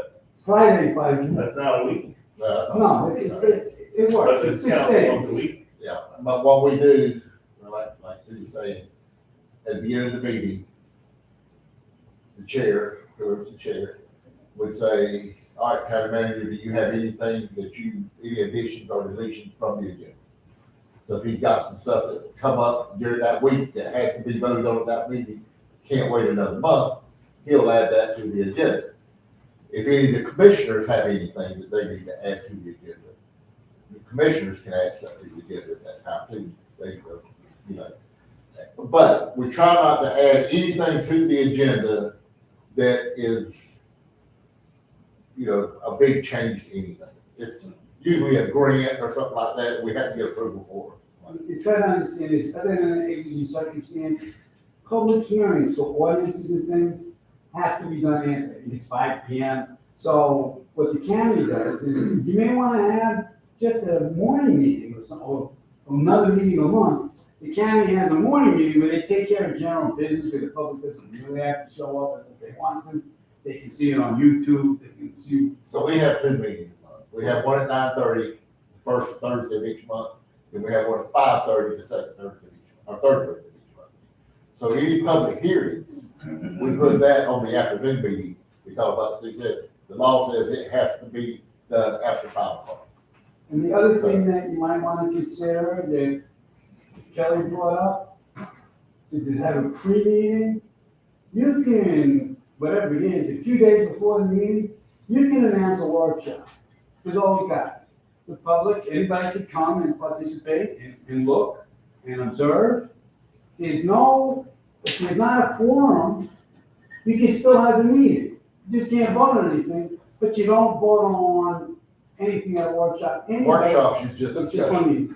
Right. And No voting on anything. And you could do that and help facilitate the agenda. You show up at the town hall all the time. You live across the street almost.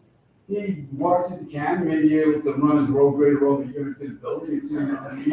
And I don't know what Monica would do, but you guys could work together and try to figure this out and down. That's all. Come on, guys. It's money. So my question to the council is, do you want things due by Monday and the agenda posted Tuesday? It's not always that simple.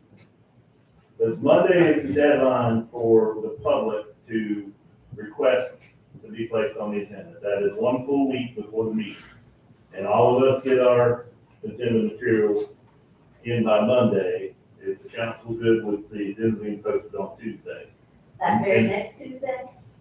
The Tuesday prior to the Monday meeting?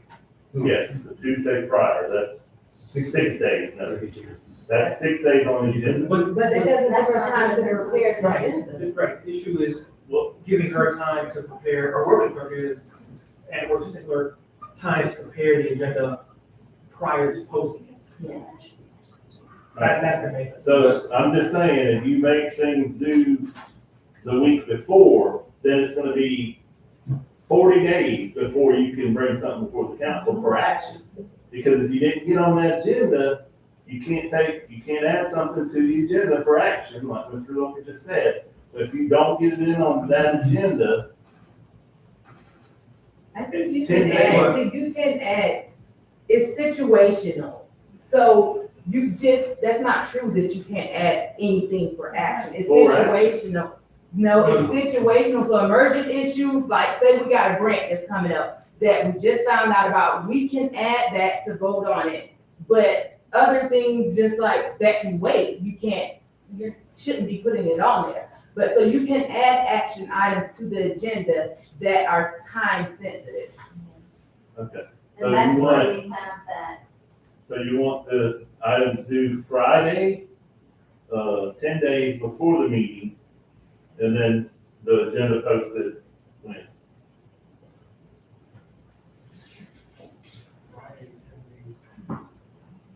Kelly should have some If input the on that. meeting's on Monday and you all don't want it due by Monday a week, then we have to go back to the week before.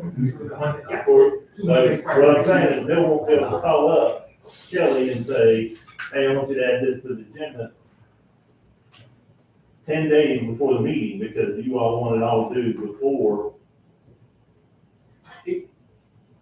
Yeah, we can give them to a close of, or, noon or close of business that Monday, or noon that Monday, to give her a full week minus 3 hours.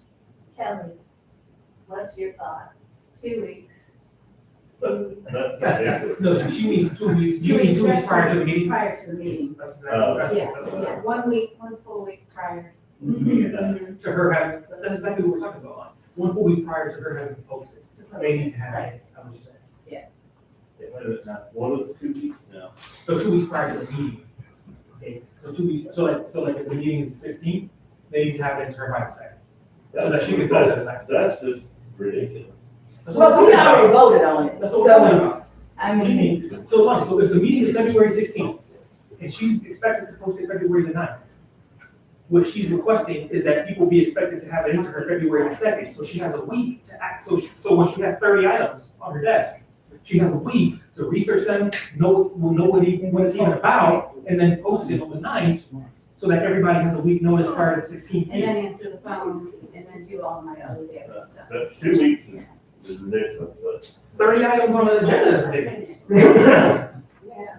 Okay, well, there will be the only municipality in the state of Florida that has, agenda items due 2 weeks in advance. we're probably the only municipality that have 23 action items and stay in meetings till 10 o'clock.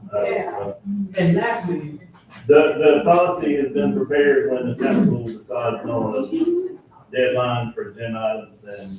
We just decided. I make a motion that we approve to have, items in for the agenda on the 2 weeks prior to the meeting and to be posted 1 week for citizens to post it 1 week prior to the meeting. Isn't that how it is now? I think that's how it is now, isn't it? But Where the you gonna new go? policy Where did, gonna go with the policy that he presented didn't. there's no exception, so we know what a citizen is. Okay.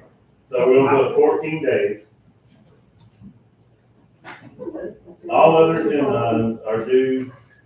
So if we make the agenda items due for the council members 14 days, are we gonna change the policy for the public to request to be on the We agenda? said for No, it says everybody. Everybody's treated equally.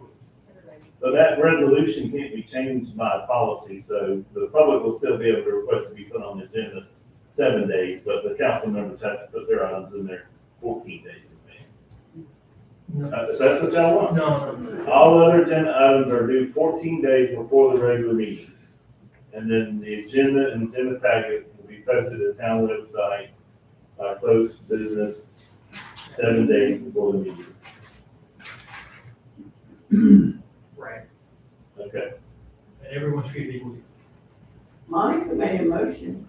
well, it can't be equal if the public can be, by resolution, can request to be put on the agenda 7 days prior to the meeting. They can. What we're saying is 7 days prior to being posted, which is 14 days prior to the meeting. But the resolution says they have 7 days before the meeting. for request. No, but what she's saying is, and correct me if I'm wrong, to amend this resolution to make it so that what we are saying is in the resolution. Is this what you're saying? Did payment change 14 days before the regular meeting, and the agenda will be posted 7 days before. That's right. That's what you're saying. Okay, all right. That's what he's saying. All those in favor, Yeah, say I think aye. we're just gonna make it so that what she said makes sense, it doesn't conflict with the same resolution that it's in, right? I mean, I don't, okay, I second. It's almost somebody already seconded that. All those in favor, say aye. Aye. Aye, those opposed? No. One nay, so that passes. Okay, this is number 18, hours of town clerk. I requested that. Kelly, you keep saying how swamped you are. Do you want to have a longer day, or we can't just bring in reinforcements? You know, we'll try to do that through the county. I'm just trying to accommodate you. Yeah, no, I like my hours. My hours are fine, I don't think much would change to add hours to it. Okay, And the current hours are 9 to 4. So, and I mean, this is only my suggestion because, as I said before, like 9 o'clock is like fairly late for some people that go to work. Right. So, the High Springs is closed on Fridays for the clerk, I think for certain things like the clerk and things like that. So would you be opposed to extending your hours and not being here on Fridays? And so you could be available to citizens earlier to, you know, have a business, because that's what High Springs does. And I don't know that a lot of people come in here on Fridays anyway. I haven't had anybody call me and ask me about hours. I bet you maybe 1% of the time I've been here. Because we have the drop box here, if they need to do anything, and people call in and say my hours, and I go, and I haven't had any issues with anybody with hours since I've been here. so you're not wanting to adjust the hours? I would like to keep them 9 to 4 Monday through Friday. I think though, to maybe kind of your point, like for an alternative solution, something we discussed last time, Maybe once a month. is whenever we do hire a clerk or an assistant clerk, we make it so that one of them is here. Sure. You know, we stagger it, Stagger. 7:30 or whatever, and the other one is here, and then Work we together. can, right, and they can stay open until 5, like she do 9 to 5, and the other person can do 8 to 4, like, or whatever. Okay, excuse me, so no action, and I skipped something, I skipped 17, discussion of possible action, RFP, town attorney requested by Councilman Carroll. And this, I'm assuming you were under the impression that his quitting was Yes, legit.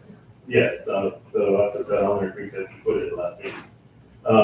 So in light of us having a meeting, to discuss Mr. Coon's, concerns with the town, do we want to put an RFP out there for short term? Like 7, 10 days, or what is the council's wishes on that? I think we can probably, I'm sorry. Oh, are you sorry? I think that we can probably call to request an attorney to handle our special meeting. Am I saying that right? Do we have the option to reconsider a previous candidate? Like, do we have to put the RFP out? Because we did have another real good candidate that talked to us the last, well, I thought she was, that's my opinion. Well, I But, made a call about her, and I can't tell you the name of the position, but she's accepted like a real position somewhere. So we, Not that this isn't a real position. Remember, she was hodgepodged all over the place teaching and everything.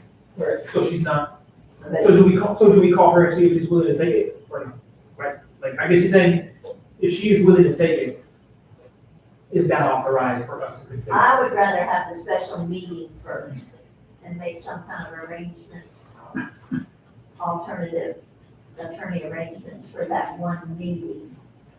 And I don't know if I'm thinking that through. You're not. Yeah. I think we need to be attorney. So I think we should proceed with the RFP regardless of whatever the situation is, so. And maybe she could just We email. have a hey, motion, like, do we have a second? So I know we put out an RFP for the town attorney, due to the resignation of our attorney. And we have a second, Bill second. Fine. All those in favor, say aye. Now, And what, the woman you're referring to would No. just be part of the pool. Right. You're saying that she's not available? When I last reached out, she was not available. Because she had taken, I can't remember the name of the position, but it was a pretty big deal position. Maybe she hates it by now. Kelly, can we get that Yes. posted tomorrow? And do we want to look at candidates at the next regular meeting? If we got anything. For attorney. For attorney? I mean, do we just want to post it until we get a pool and look at it each regular meeting? Candidates at each regular meeting until we make a decision? Well, that pool might consist of one. I mean, if that first one is it, go with that. The pool consists of a million, like our current clerk pool. Yeah. But Kelly, do you have the resume of that woman we're talking about, or you can maybe shoot her an email? Hey, we now have a vacancy, would you be The interested? lady who showed up the same day Yes. as Brett? Yes. Yes, I have her resume and her information, yeah. So we agree with that? Yeah. People, We said we're gonna do the regularly scheduled meeting February 23rd.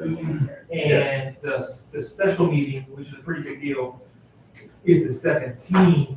Do we want an attorney there? well, maybe, Special meeting? Yeah. I don't really need it.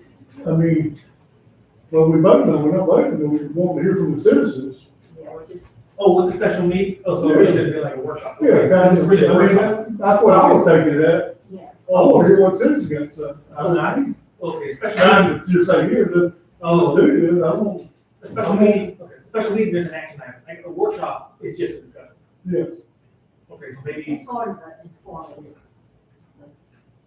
pros and cons. right, so maybe do we want Kelly to post it? We said it's a special meeting, there's an agenda item that we have to take action on. Maybe we just tell her to do it as a workshop. So that there's no action taken that meeting. Yeah. Y'all agree with that? That's what I, okay. Okay, so we're moving on. Do we- We So need do to do a vote. motion, make a form, I can, so I make a motion. Question about the hours. Are we done with that? I got it. Okay. So I make a motion that, what we had previously said is a special meeting on the 17th, be a workshop. That's it. I said, all those in favor say aye. Aye. Opposed? Unanimous vote, Kelly. Yep. Lonnie? So I had a question about number 18. Kelly, are you currently paid salary or are you still hourly? I'm still, I'm Still hourly. Okay. So we took no action on that at this time. Correct. The only input I wanted to have on that was, that, most government offices are open 8 to 5. And then some, like Ms. Merrick said, are open earlier and later, Yeah. they stagger employees to accommodate that schedule. Okay, we're going to move on to 19. And this is one I put on here, 19, emergency procedures concerning the water line break. As our citizen back there commented, a lot of people weren't given notice. I know and I do know you posted it on the website, you emailed all the council members, I and got the mayor. master that he delivers them. Now, that's what I was gonna suggest. Buster used to do that. I received nothing from Buster. Right, not this time, because we both talked about it after it happened, it's like we Oh, used okay. to, so that was late. for- So I make a motion that he continue that process if this emergency arises again. You know how you got your little motion on, you got your notice on the door? Because a lot of people Contingent. don't look at Facebook Correct, contingent upon the process, because we do not manage our water right now, so it would have to be, if it came from, if we get the notice Friday and we don't have anything printed out and it's whatever, Buster can't go around on everybody's door posting and he's off, so we are totally dependent on the utility authority for getting us notices. You know, I was thinking about that a while ago too, sometimes with a leak, You don't, and you're trying to get emergency crew in there, you don't always have a week or 5 days or 7 days to send out letters and everything, so. I don't know what that procedure should be, but I will get with Shannon Roberts, the utility authority director, and I'll get him to come up with some plan for that. I got a letter. You got it? I know he sent out some letters, so yeah.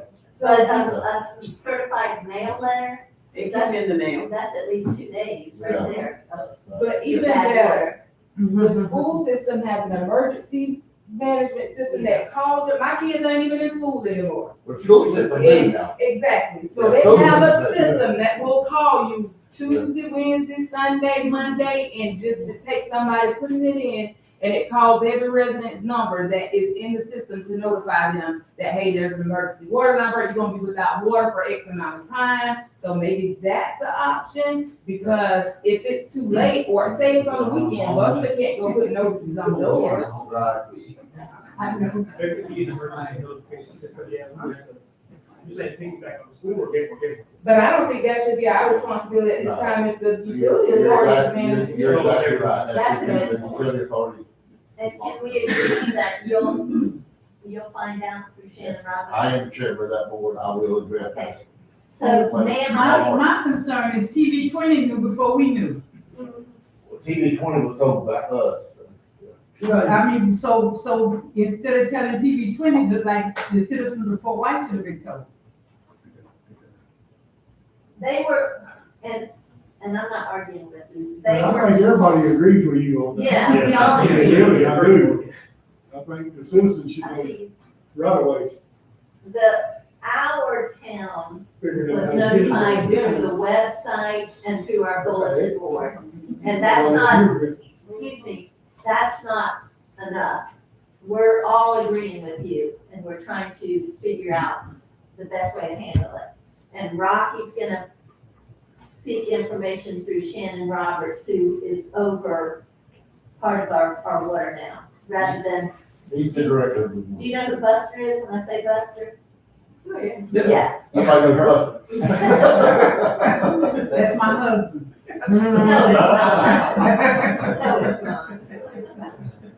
You might think you're, no. But you know that he used to put those notices on the door. Oh, yeah. The whole water system has changed since then, but we're gonna find that solution. It will be addressed. Okay, I see you, Mr. Carroll. So my bigger concern than being without water is possibly contaminated water. So that's why, we want to make sure that, especially if there's a boil alert, they definitely need to know that there's a potential risk in that. So that would be my concern. I agree. Well, if you lived in Fort White very long, you know the Fort White mail is not all that. And it goes to Jacksonville before Oh, it right. goes down the street, and you send it to. I mean, I've sent out checks out of my business that returned to me 6 months later. Never got to the place where it's supposed to go with this mail system. We done right this time, yes. I don't interrupt you. So why would you interrupt me? You asked me if I'm done. I told you I'm done. Like we're talking, I'm done. So- Okay, I'm you. Thank you, Madam Commanding Officer. In small communities with atmosphere throughout the country, and Mr. Harold is correct, an emergency is an emergency. Ice breaks, and you need to get a water notice out right away. Well, why does it fire? And this is Rocky Bailey, which is Commissioner for his Bailey anyway, he's the county commissioner. If they're not out on a fire, what communities do is they send a fire truck or two to the neighborhood with a loudspeaker, and they can tell the neighbors that there's a boil water emergency, and you need to boil the water. That gives the town time to get notices out, and alerts the public, neighbors speak to neighbors, and it gets done like right away. And Rocky can facilitate that. The executive director of the water authority, he's not equipped to handle that. He would have to go to Rocky and arrange that anyway. So that's something that this county, and you would have to, here, with the moving motion or by consensus to ask the fire department, when there's an emergency, to go to the neighborhood, they do all over the country in small communities, and advise the public that there's a boil water emergency, and then you get the notices when they're out, and Mr. Harold, if Miss Terry's not home, I think you guys are next door neighbors or something, or close by, would tell your neighbor. Nobody wants anybody to get sick drinking If the water. fire department's doing that, I'm thinking somebody's about to have a baby. Okay, well, that's fine, they broke their water, so in any event, we said this was then boil the water. The county has access to those flashing signs that when it's saturated. If you got an emergency, I'm just sitting there thinking the best way to do it is put one of them signs at the red light right there, coming into town and say there's a boil water notice in town for a while. But that's got to be. Because sometimes it is an emergency, the mail is not the answer. Right. Maybe the fireman is the answer, but, we'll work on something. It will be addressed. We'll come up with a plan. I reached out to Shane Morgan, the emergency director. I think he has that alert system, and I don't know if he can isolate it to the town for White residents, but that might be an option. But in the interim, can you please, I understand it might fall on you guys, the utility authority right now, but in the interim, can you please have them notify Kelly, and we'll send Buster around until we get a plan in place, so I don't want the residents at risk of, any health. If it's business hour. Right. If it's after hours, then, we'll have to get out there and put the flyers on the door ourselves. I'll do that. And the fire department's there. Yeah, you're right. I agree. They're playing pickleball back there. Whatever they do. They've got a great setup back there. Okay, number 20 on here, I'm gonna say that we definitely need an attorney for that. I'll still read it out loud. The road Horton, that's the road that runs directly behind the Fort White Elementary School. We need to figure out a plan of what we're gonna do with that, because they're physically closing it off, locking it off each day during school hours. So can we agree just to table it? Because that does need to be addressed. I do agree with that. I sent an ordinance for road closure to, the school board, Mr. Hartley, and I see Mr. Ashton, I think he's gone. He's gone. So I did forward them an ordinance that we have in the books for that process. But I haven't got a response. Number 20, do I need to do a motion for the table? Okay, I make a motion to table the Horton situation. I've got a question about that. All those in favor? Go ahead, Tom. The actual lady that lives over there, when they made it a one-way, that needs to be brought up. That's too. what we're talking about. You talking about blocking the driveway, blocking the roadway. I'm talking about when she can't get out. Yeah, we discussed that previously, it's included in this. Okay. That's exactly what We're just tabling it, so there's no action tonight, Earl. Thank you. And you are correct, Earl. So, all those in favor say aye. Aye. Opposed? So that passes unanimously. This 21 was the $50,000 grant that we did discuss with Shannon Williams. 22, I'd rather just table that. It was a request from me concerning Mike New. 23. So I move we table it. I'm trying to get through it, y'all, sorry. I second. All those in favor say aye. Aye. Opposed? Number 23, deterioration of the trailer division that our public works guys use. That was requested by me. This trailer over here, remember Earl, I went in there? Oh my gosh. If you step in there, you might fall through the floor. Have you ever been in there? Yes. Has it, Bill, you might know the answer to this. It's not usable. I'm not saying throw it away, but it's not usable. It's not safe. under every window, the floor is rotted out. Under every door, or as you open a door, the floor is rotted out. So it's a safety hazard. I know from doing mobile homes that it's an easy fix, but just like everything else, it's a dollar amount. And, you know, we're trying to push pennies everywhere. But I don't want to see that just hauled off and thrown into the dump or something.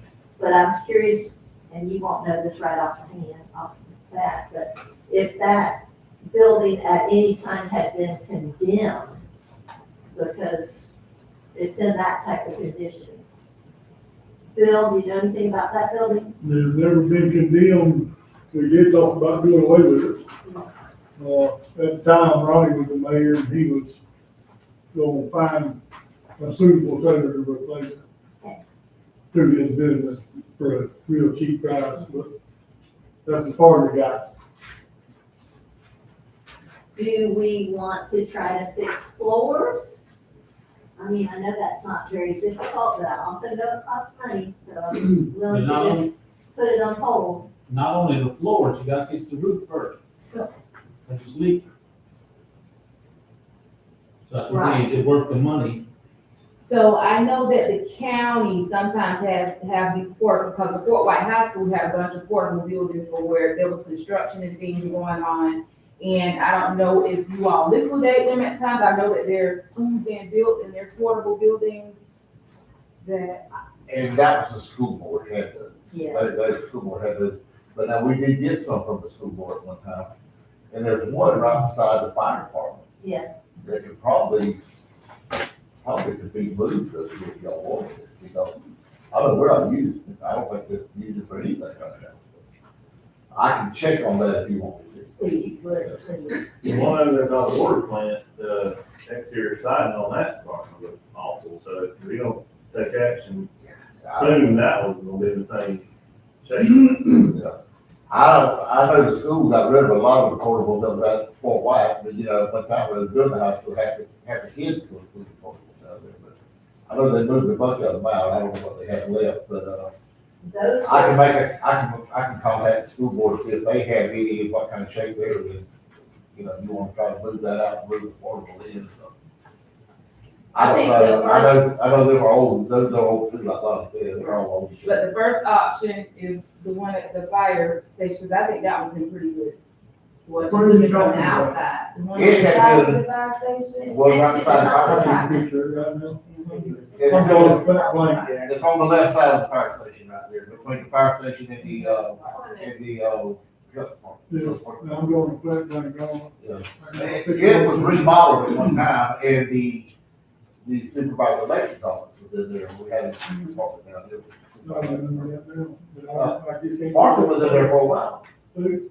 Martha Lee, was she working supervisor? Oh, yeah, She was in yeah. there for a while. I remember, I just Yeah, can't picture. yeah. It's just like all those other portables that the school gave those away if you moved it. You had Right, to, yeah. Move it. So a lot of people got this. I think there's a couple back here. Thank you, everybody. But like if we decide, if that trailer is no good, we don't just haul it out to the road. That would have to go under the disposal thing, property disposal. I know that in the past, some equipment had been auctioned from here.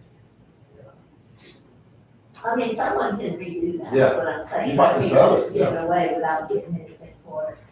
If we sell it, then, you know, we have to all vote to sell it, or if it's beyond sale, then we just have to hire some money. I think the procedure is declare it surplus property and then.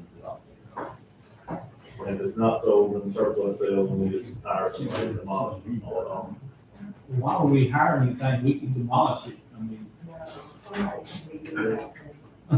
I mean, if y'all. You know?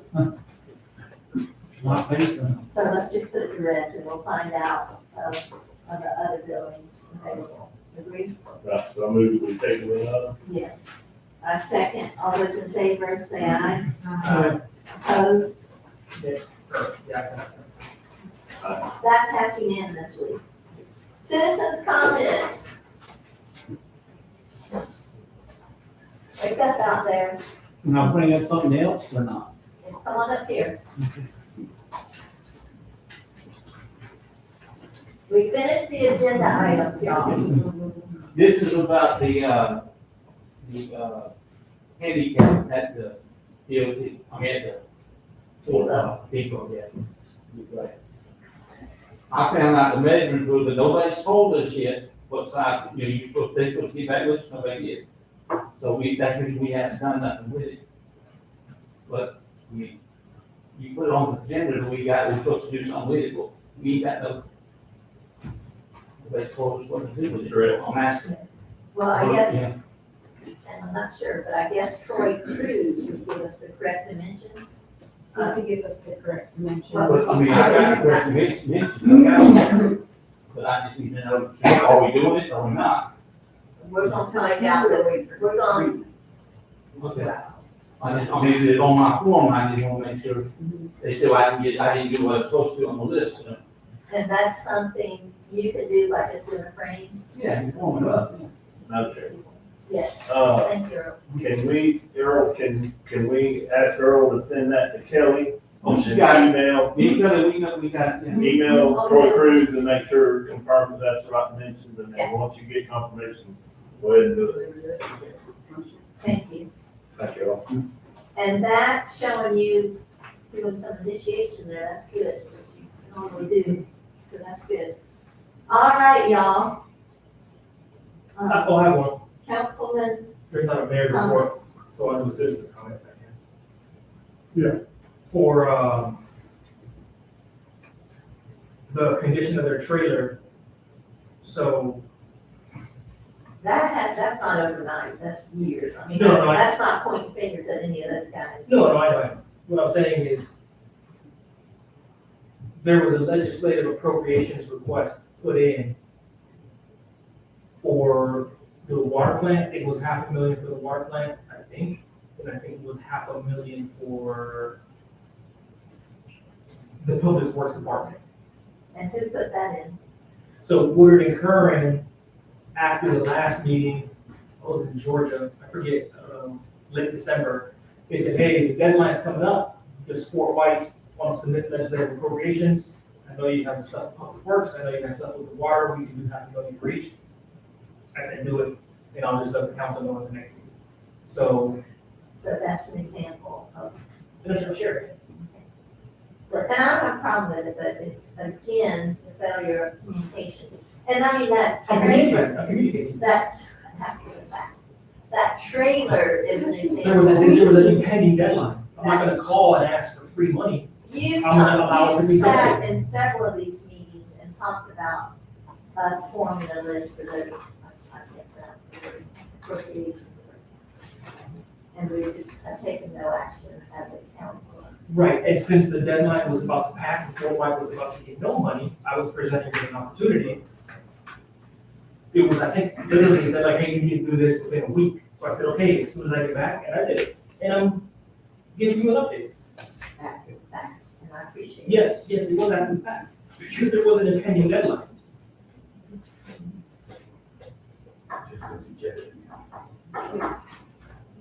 Can we move on instead of arguing about this? I just Please. wanna finish with the trailer. I mean, we just need to all be aware that this is not saying you're guilty, because you're not, but you've never been in there, right? I only went in there because Earl was showing me something.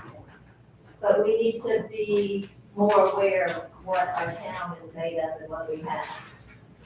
Okay, council member comments, clerk's report, that's you, Kelly. So the Woodard and Curran invoice, I know it was already approved to pay, but I just wanted to let you know that I'm paying it because I just got it. So it's like for 9,000 change.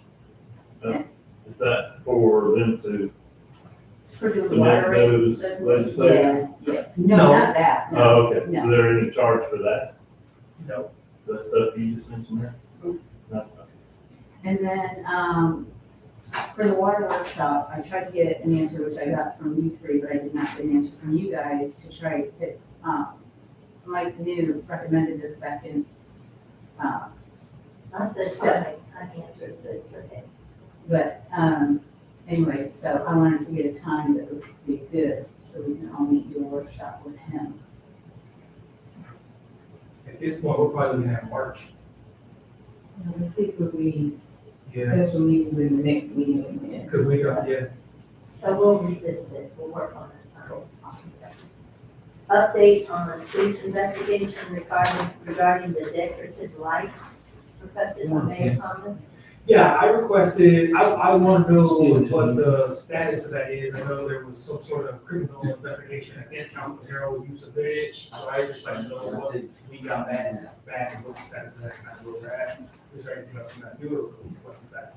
So I haven't gotten anything back from the sheriff or the state attorney's office, except for communication from the state attorney's investigator to the sheriff.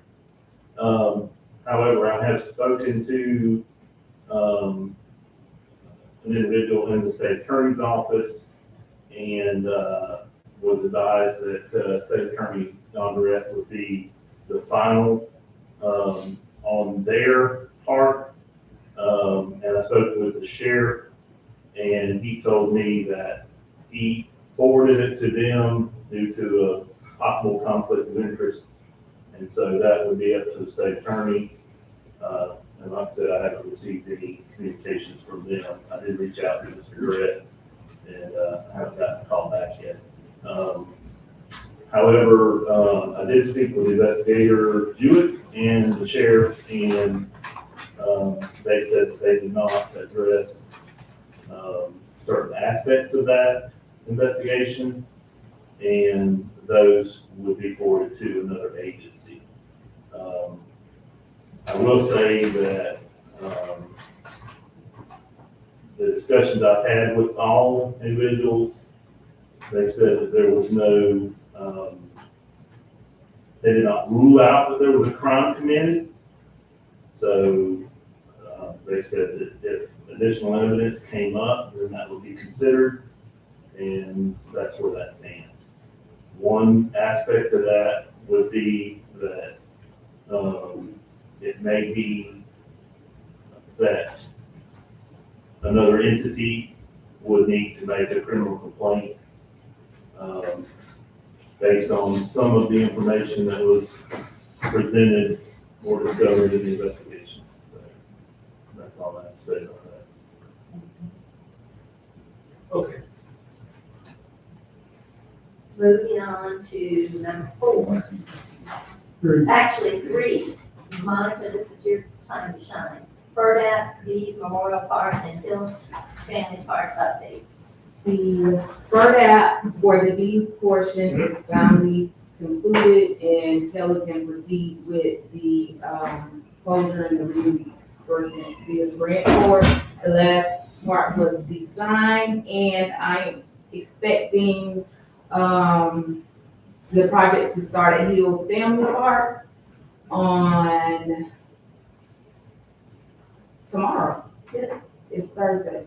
So, and then hopefully we'll get that one closed out and it'll proceed smoothly through that process, and we should be done and this grant should be closed out. I am projecting probably about March. Good. Good. And I don't know if we know this already, I've had it reaffirmed today, we can't open or attempt another FERDAP grant until everything's finalized. Correct. Like I said, I talked with Doug Sanders out there a few minutes, and that was one of the things that he was saying. So hopefully we'll finalize that and move on. And also, just, I think I sent, I know I did, an email to have you send to everybody about Andrew Weber. That's who's doing the historical distinction on the depot. He emailed me back today, needing some additional information. If it's okay with y'all, I'll proceed with that, because Doug Sanders said he's no longer involved in that at all. And remember, we kind of went back and forth about his services, and I asked him today if he was available for any services with us, because we can have more than one grant writer. the more the merrier, so to speak, because people can focus on different subjects. But back with Andrew Wapper, I'm saying that right now, it's W-A-B-E-R. He needs some history of the depot from certain time periods. And I don't know that this is a source, and I don't know that y'all know my cousin Glenn Sparkman, who lives over there by your side. It can be a verbal, like an interview, that I could interview him and get some answers of history of our area. So, okay with y'all? You speaking of history and not to prolong time, but, so you mentioned the HERDAP grant being closed out before we could go for another HERDAP grant. Yeah. However, I spoke to Jim in Tallahassee. So with Hill's Family Park being, African American, like donated, like, property, and because it has like recreational distinction and history behind it, I was told that possibly we could go towards like, having that identified as that, and then it opens up grants that is such as like Richardson, what prompted me to call is because the millions of dollars Richardson just lost. So, that might be something we want to look into. That's a definite yes, and I'm even aware of that, so that's good. That just came to my mind when you mentioned that. And did you mention that with Shannon through any of your? I did not, because I just spoke with Jim with the closing out the sign. But you'll follow through with And I will. Ms. Williams? And so I looked at that, proposal you did for the softball field, that was with the same vendor that did the sign down there in Fort White East Park, yeah. So, I mean, that looked great, and, you know, I commend you on your efforts there. And hopefully that, softball field and East, or the Hills Family Park is, it's gonna look great whenever it's done, so. The vendor that installed the slide, the PlayStation, said that there is grass seeds that he put out, but they just it needs to be watered, and I don't think it's being done, because he said he rode through to see because it should have caught by now, but he says that maybe we get the public work people to put some sprinklers out there, because there are grass seeds out there that should catch. There is a spigot, so that could be something. If you put rye under the rest, I'm the not- top will come up. It looks like right. He said he put something out, he said grass seeds, but. You know what, I think they had a stack of sod. I mean, they had real sod, I think. But it just But needs it's pretty to green to be. it needs to be watered, he said, which is, not being done. And then I don't know if this would require, because of the ongoing issue with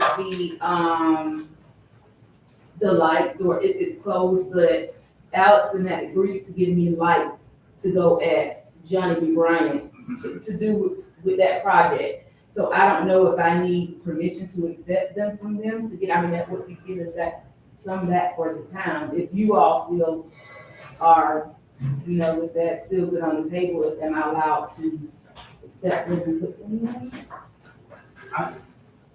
I make a motion that we accept. You don't make. It's not.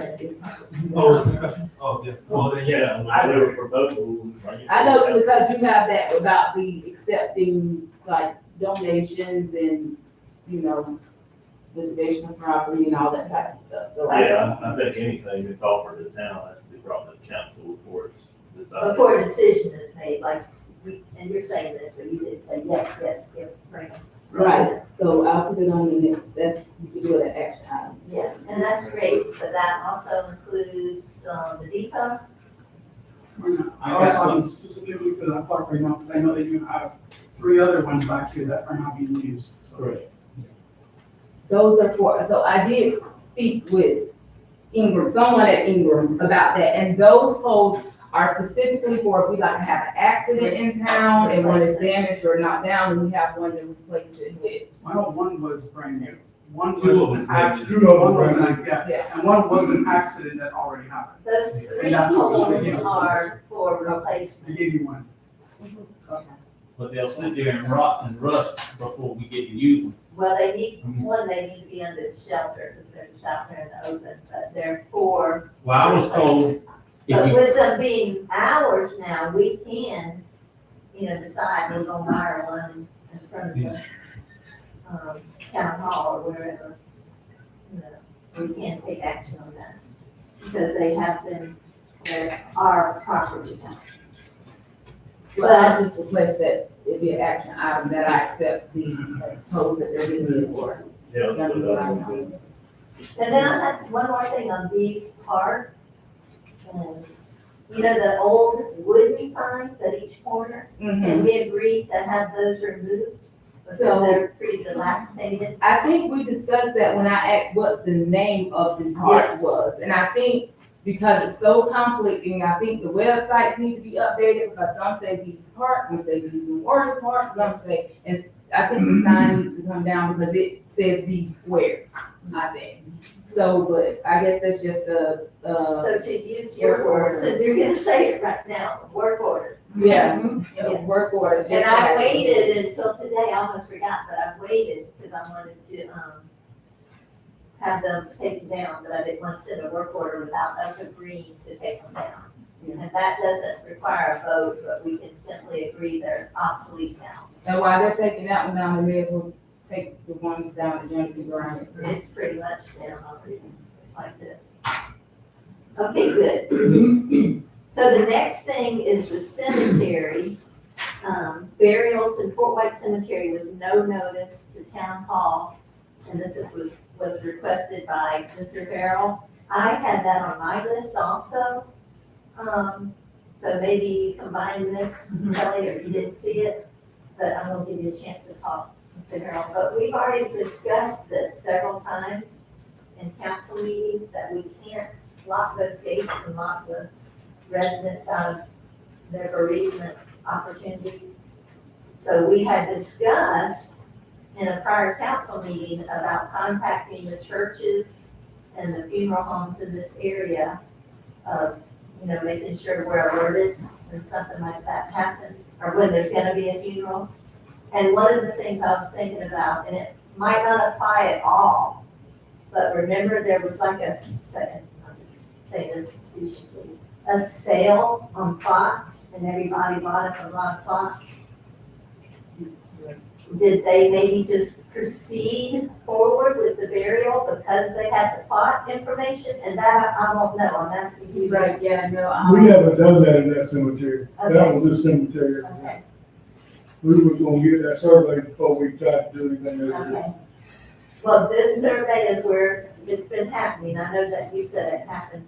Yeah, and it's not local. To my understanding, I know what was going on at Heavenly Rest. It's not local cemeteries, it's not local churches. They are coming from out of town, burying these people in this area. And I know you said something about the gates being open, but I think they just need walk-in access. If we close the main gates where they're driving through to get in to dig the plots and all of that, that'll eliminate that. So as long as they have opening to walk through the family to, visit or do whatever they do, I don't think those main gates need to be open, and I think that eliminates the trucks getting in there digging the plots. I just know from experience that some people can only get close to their loved ones from a car window.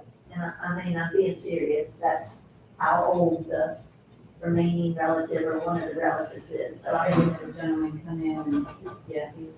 I would prefer we do whatever we can to keep those gates open. And at the same time, I don't want people digging holes in the night.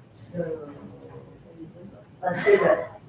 I know I mentioned shutting the vehicle gates a while back, and Mr. Coon said, but if we do that, there'd be a bunch of. I know 3 different handicapped older individuals, I'm talking about 85 and 90, that go around there regular, that have to drive in with others. They couldn't walk in there if they had to. Right. And it's not that you can't. And I would be for it if we had much more problems, but I think we ought to give it a little bit more thought on what we do. Before we lock the gates. Is that what you're saying, Bill? Cause I don't. Yeah, because I know Miss Casey goes down there and see Ellen. Yeah. And she, I think she's 93. And she could, And that's probably what I get the most phone calls on, is the cemetery. And I mean, we got many people over there, so I can relate to it. Can I make a suggestion? Since they're out of state, I mean, maybe they're going on the website and looking to see if there's any requirements and they're not finding it. Can we post something on the town website for burial procedures and put in there, you need to notify the clerk so many days before the burial or something? It's been an ongoing issue. I went through the minutes trying to find where, I think you mentioned they were doing some heavily arrest years ago.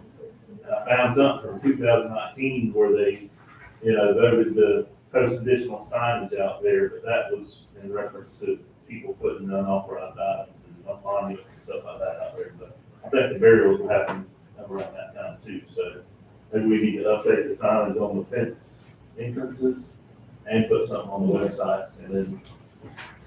But I do think it's intentionally being done because any funeral home, funeral director, or anything, they know that it's procedural to request permission and get, I think some places you even have to apply for, like, the funeral director would have to apply for a permit from the city to be able to do so. So maybe, I don't know if that's something, but you would think they would, if they were legit funeral directors, that would be a part of the process. I agree with that, but I don't know them. I know the city of Lake City's got a cemetery, I don't know what their procedure is, you might want to check with that. What they have written up. And I don't want anybody to name any names, but do we know that it's like there's other family members there? Or it's just some stranger that's being dropped in the middle of the night? For this last one, I know for sure that if my uncle don't know him for heavenly rest, and he knows everybody, I don't think they were, I think what it is that family members say, oh, we got a plot and family members buried in Fort White, and our family's been buried down there for years, so that's just what they do. Okay. I'll go around there tomorrow and see if I can identify who's a fresh burial, you know what I mean? Because if it's most of those names I know from.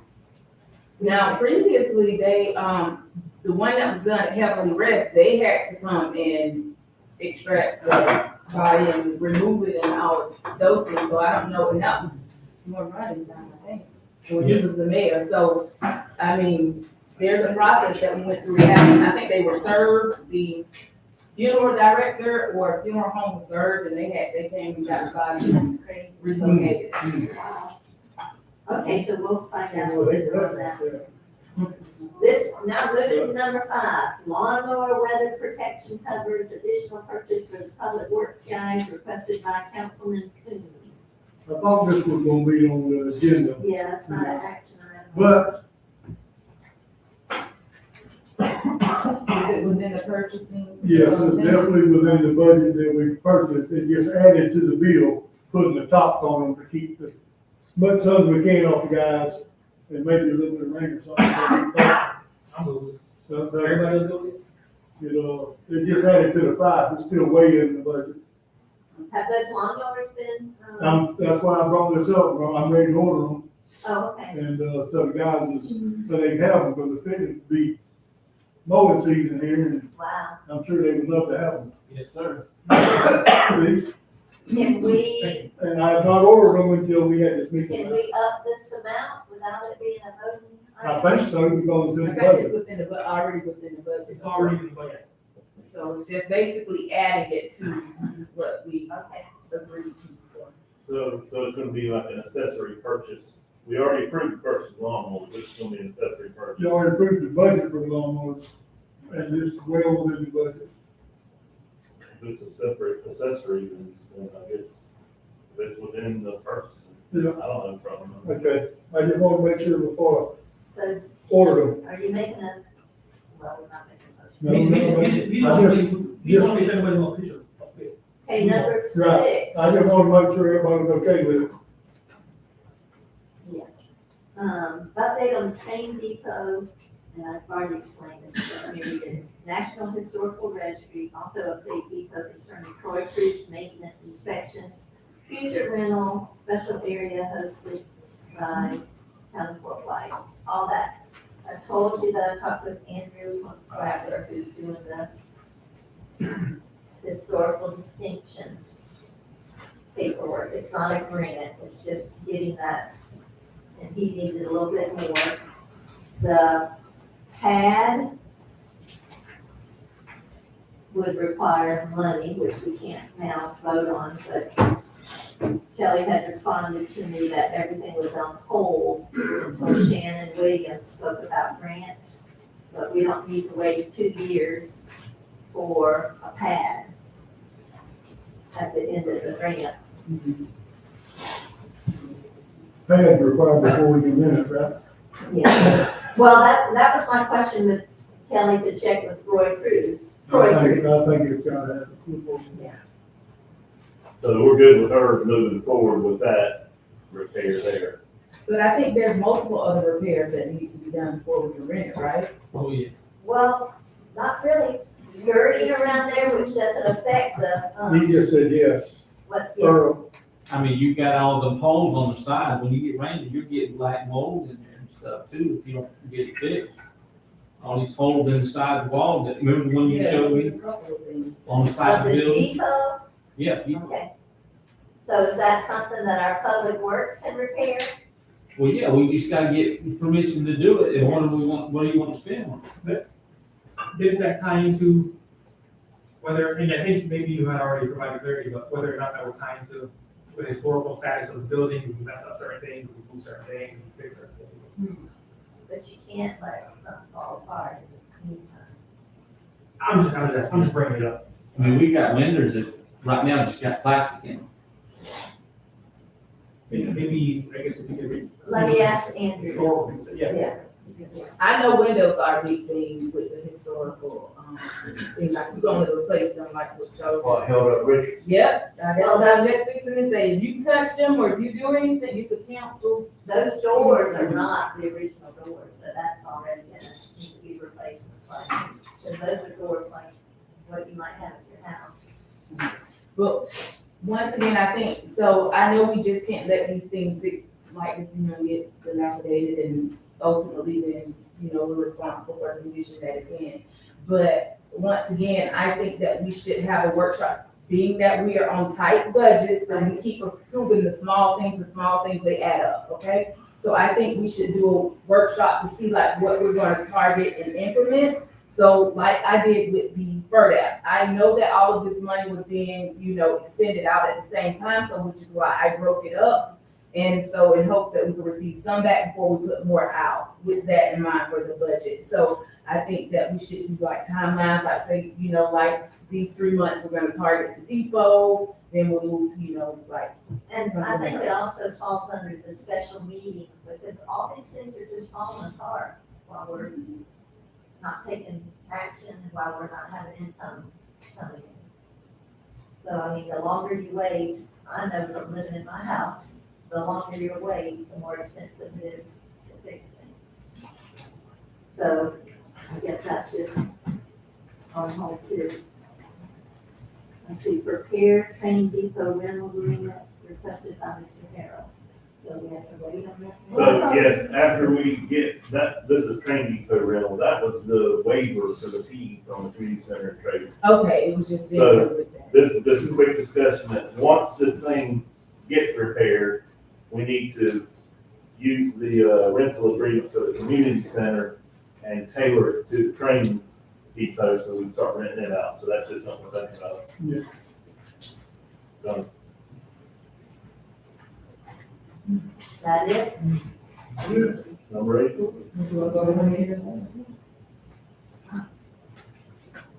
Oh, the mayor, yeah, I mean, we don't have an attorney.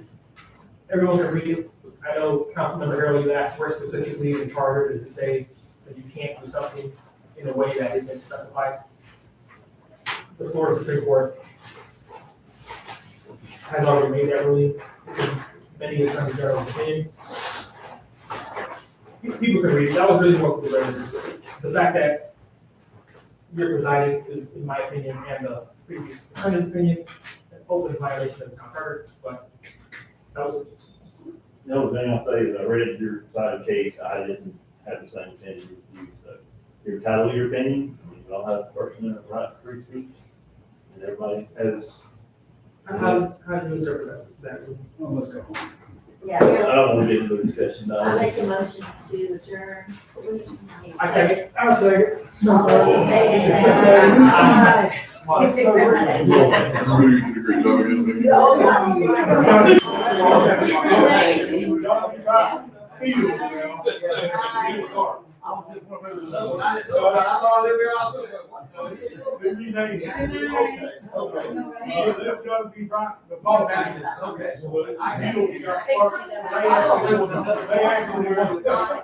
I'm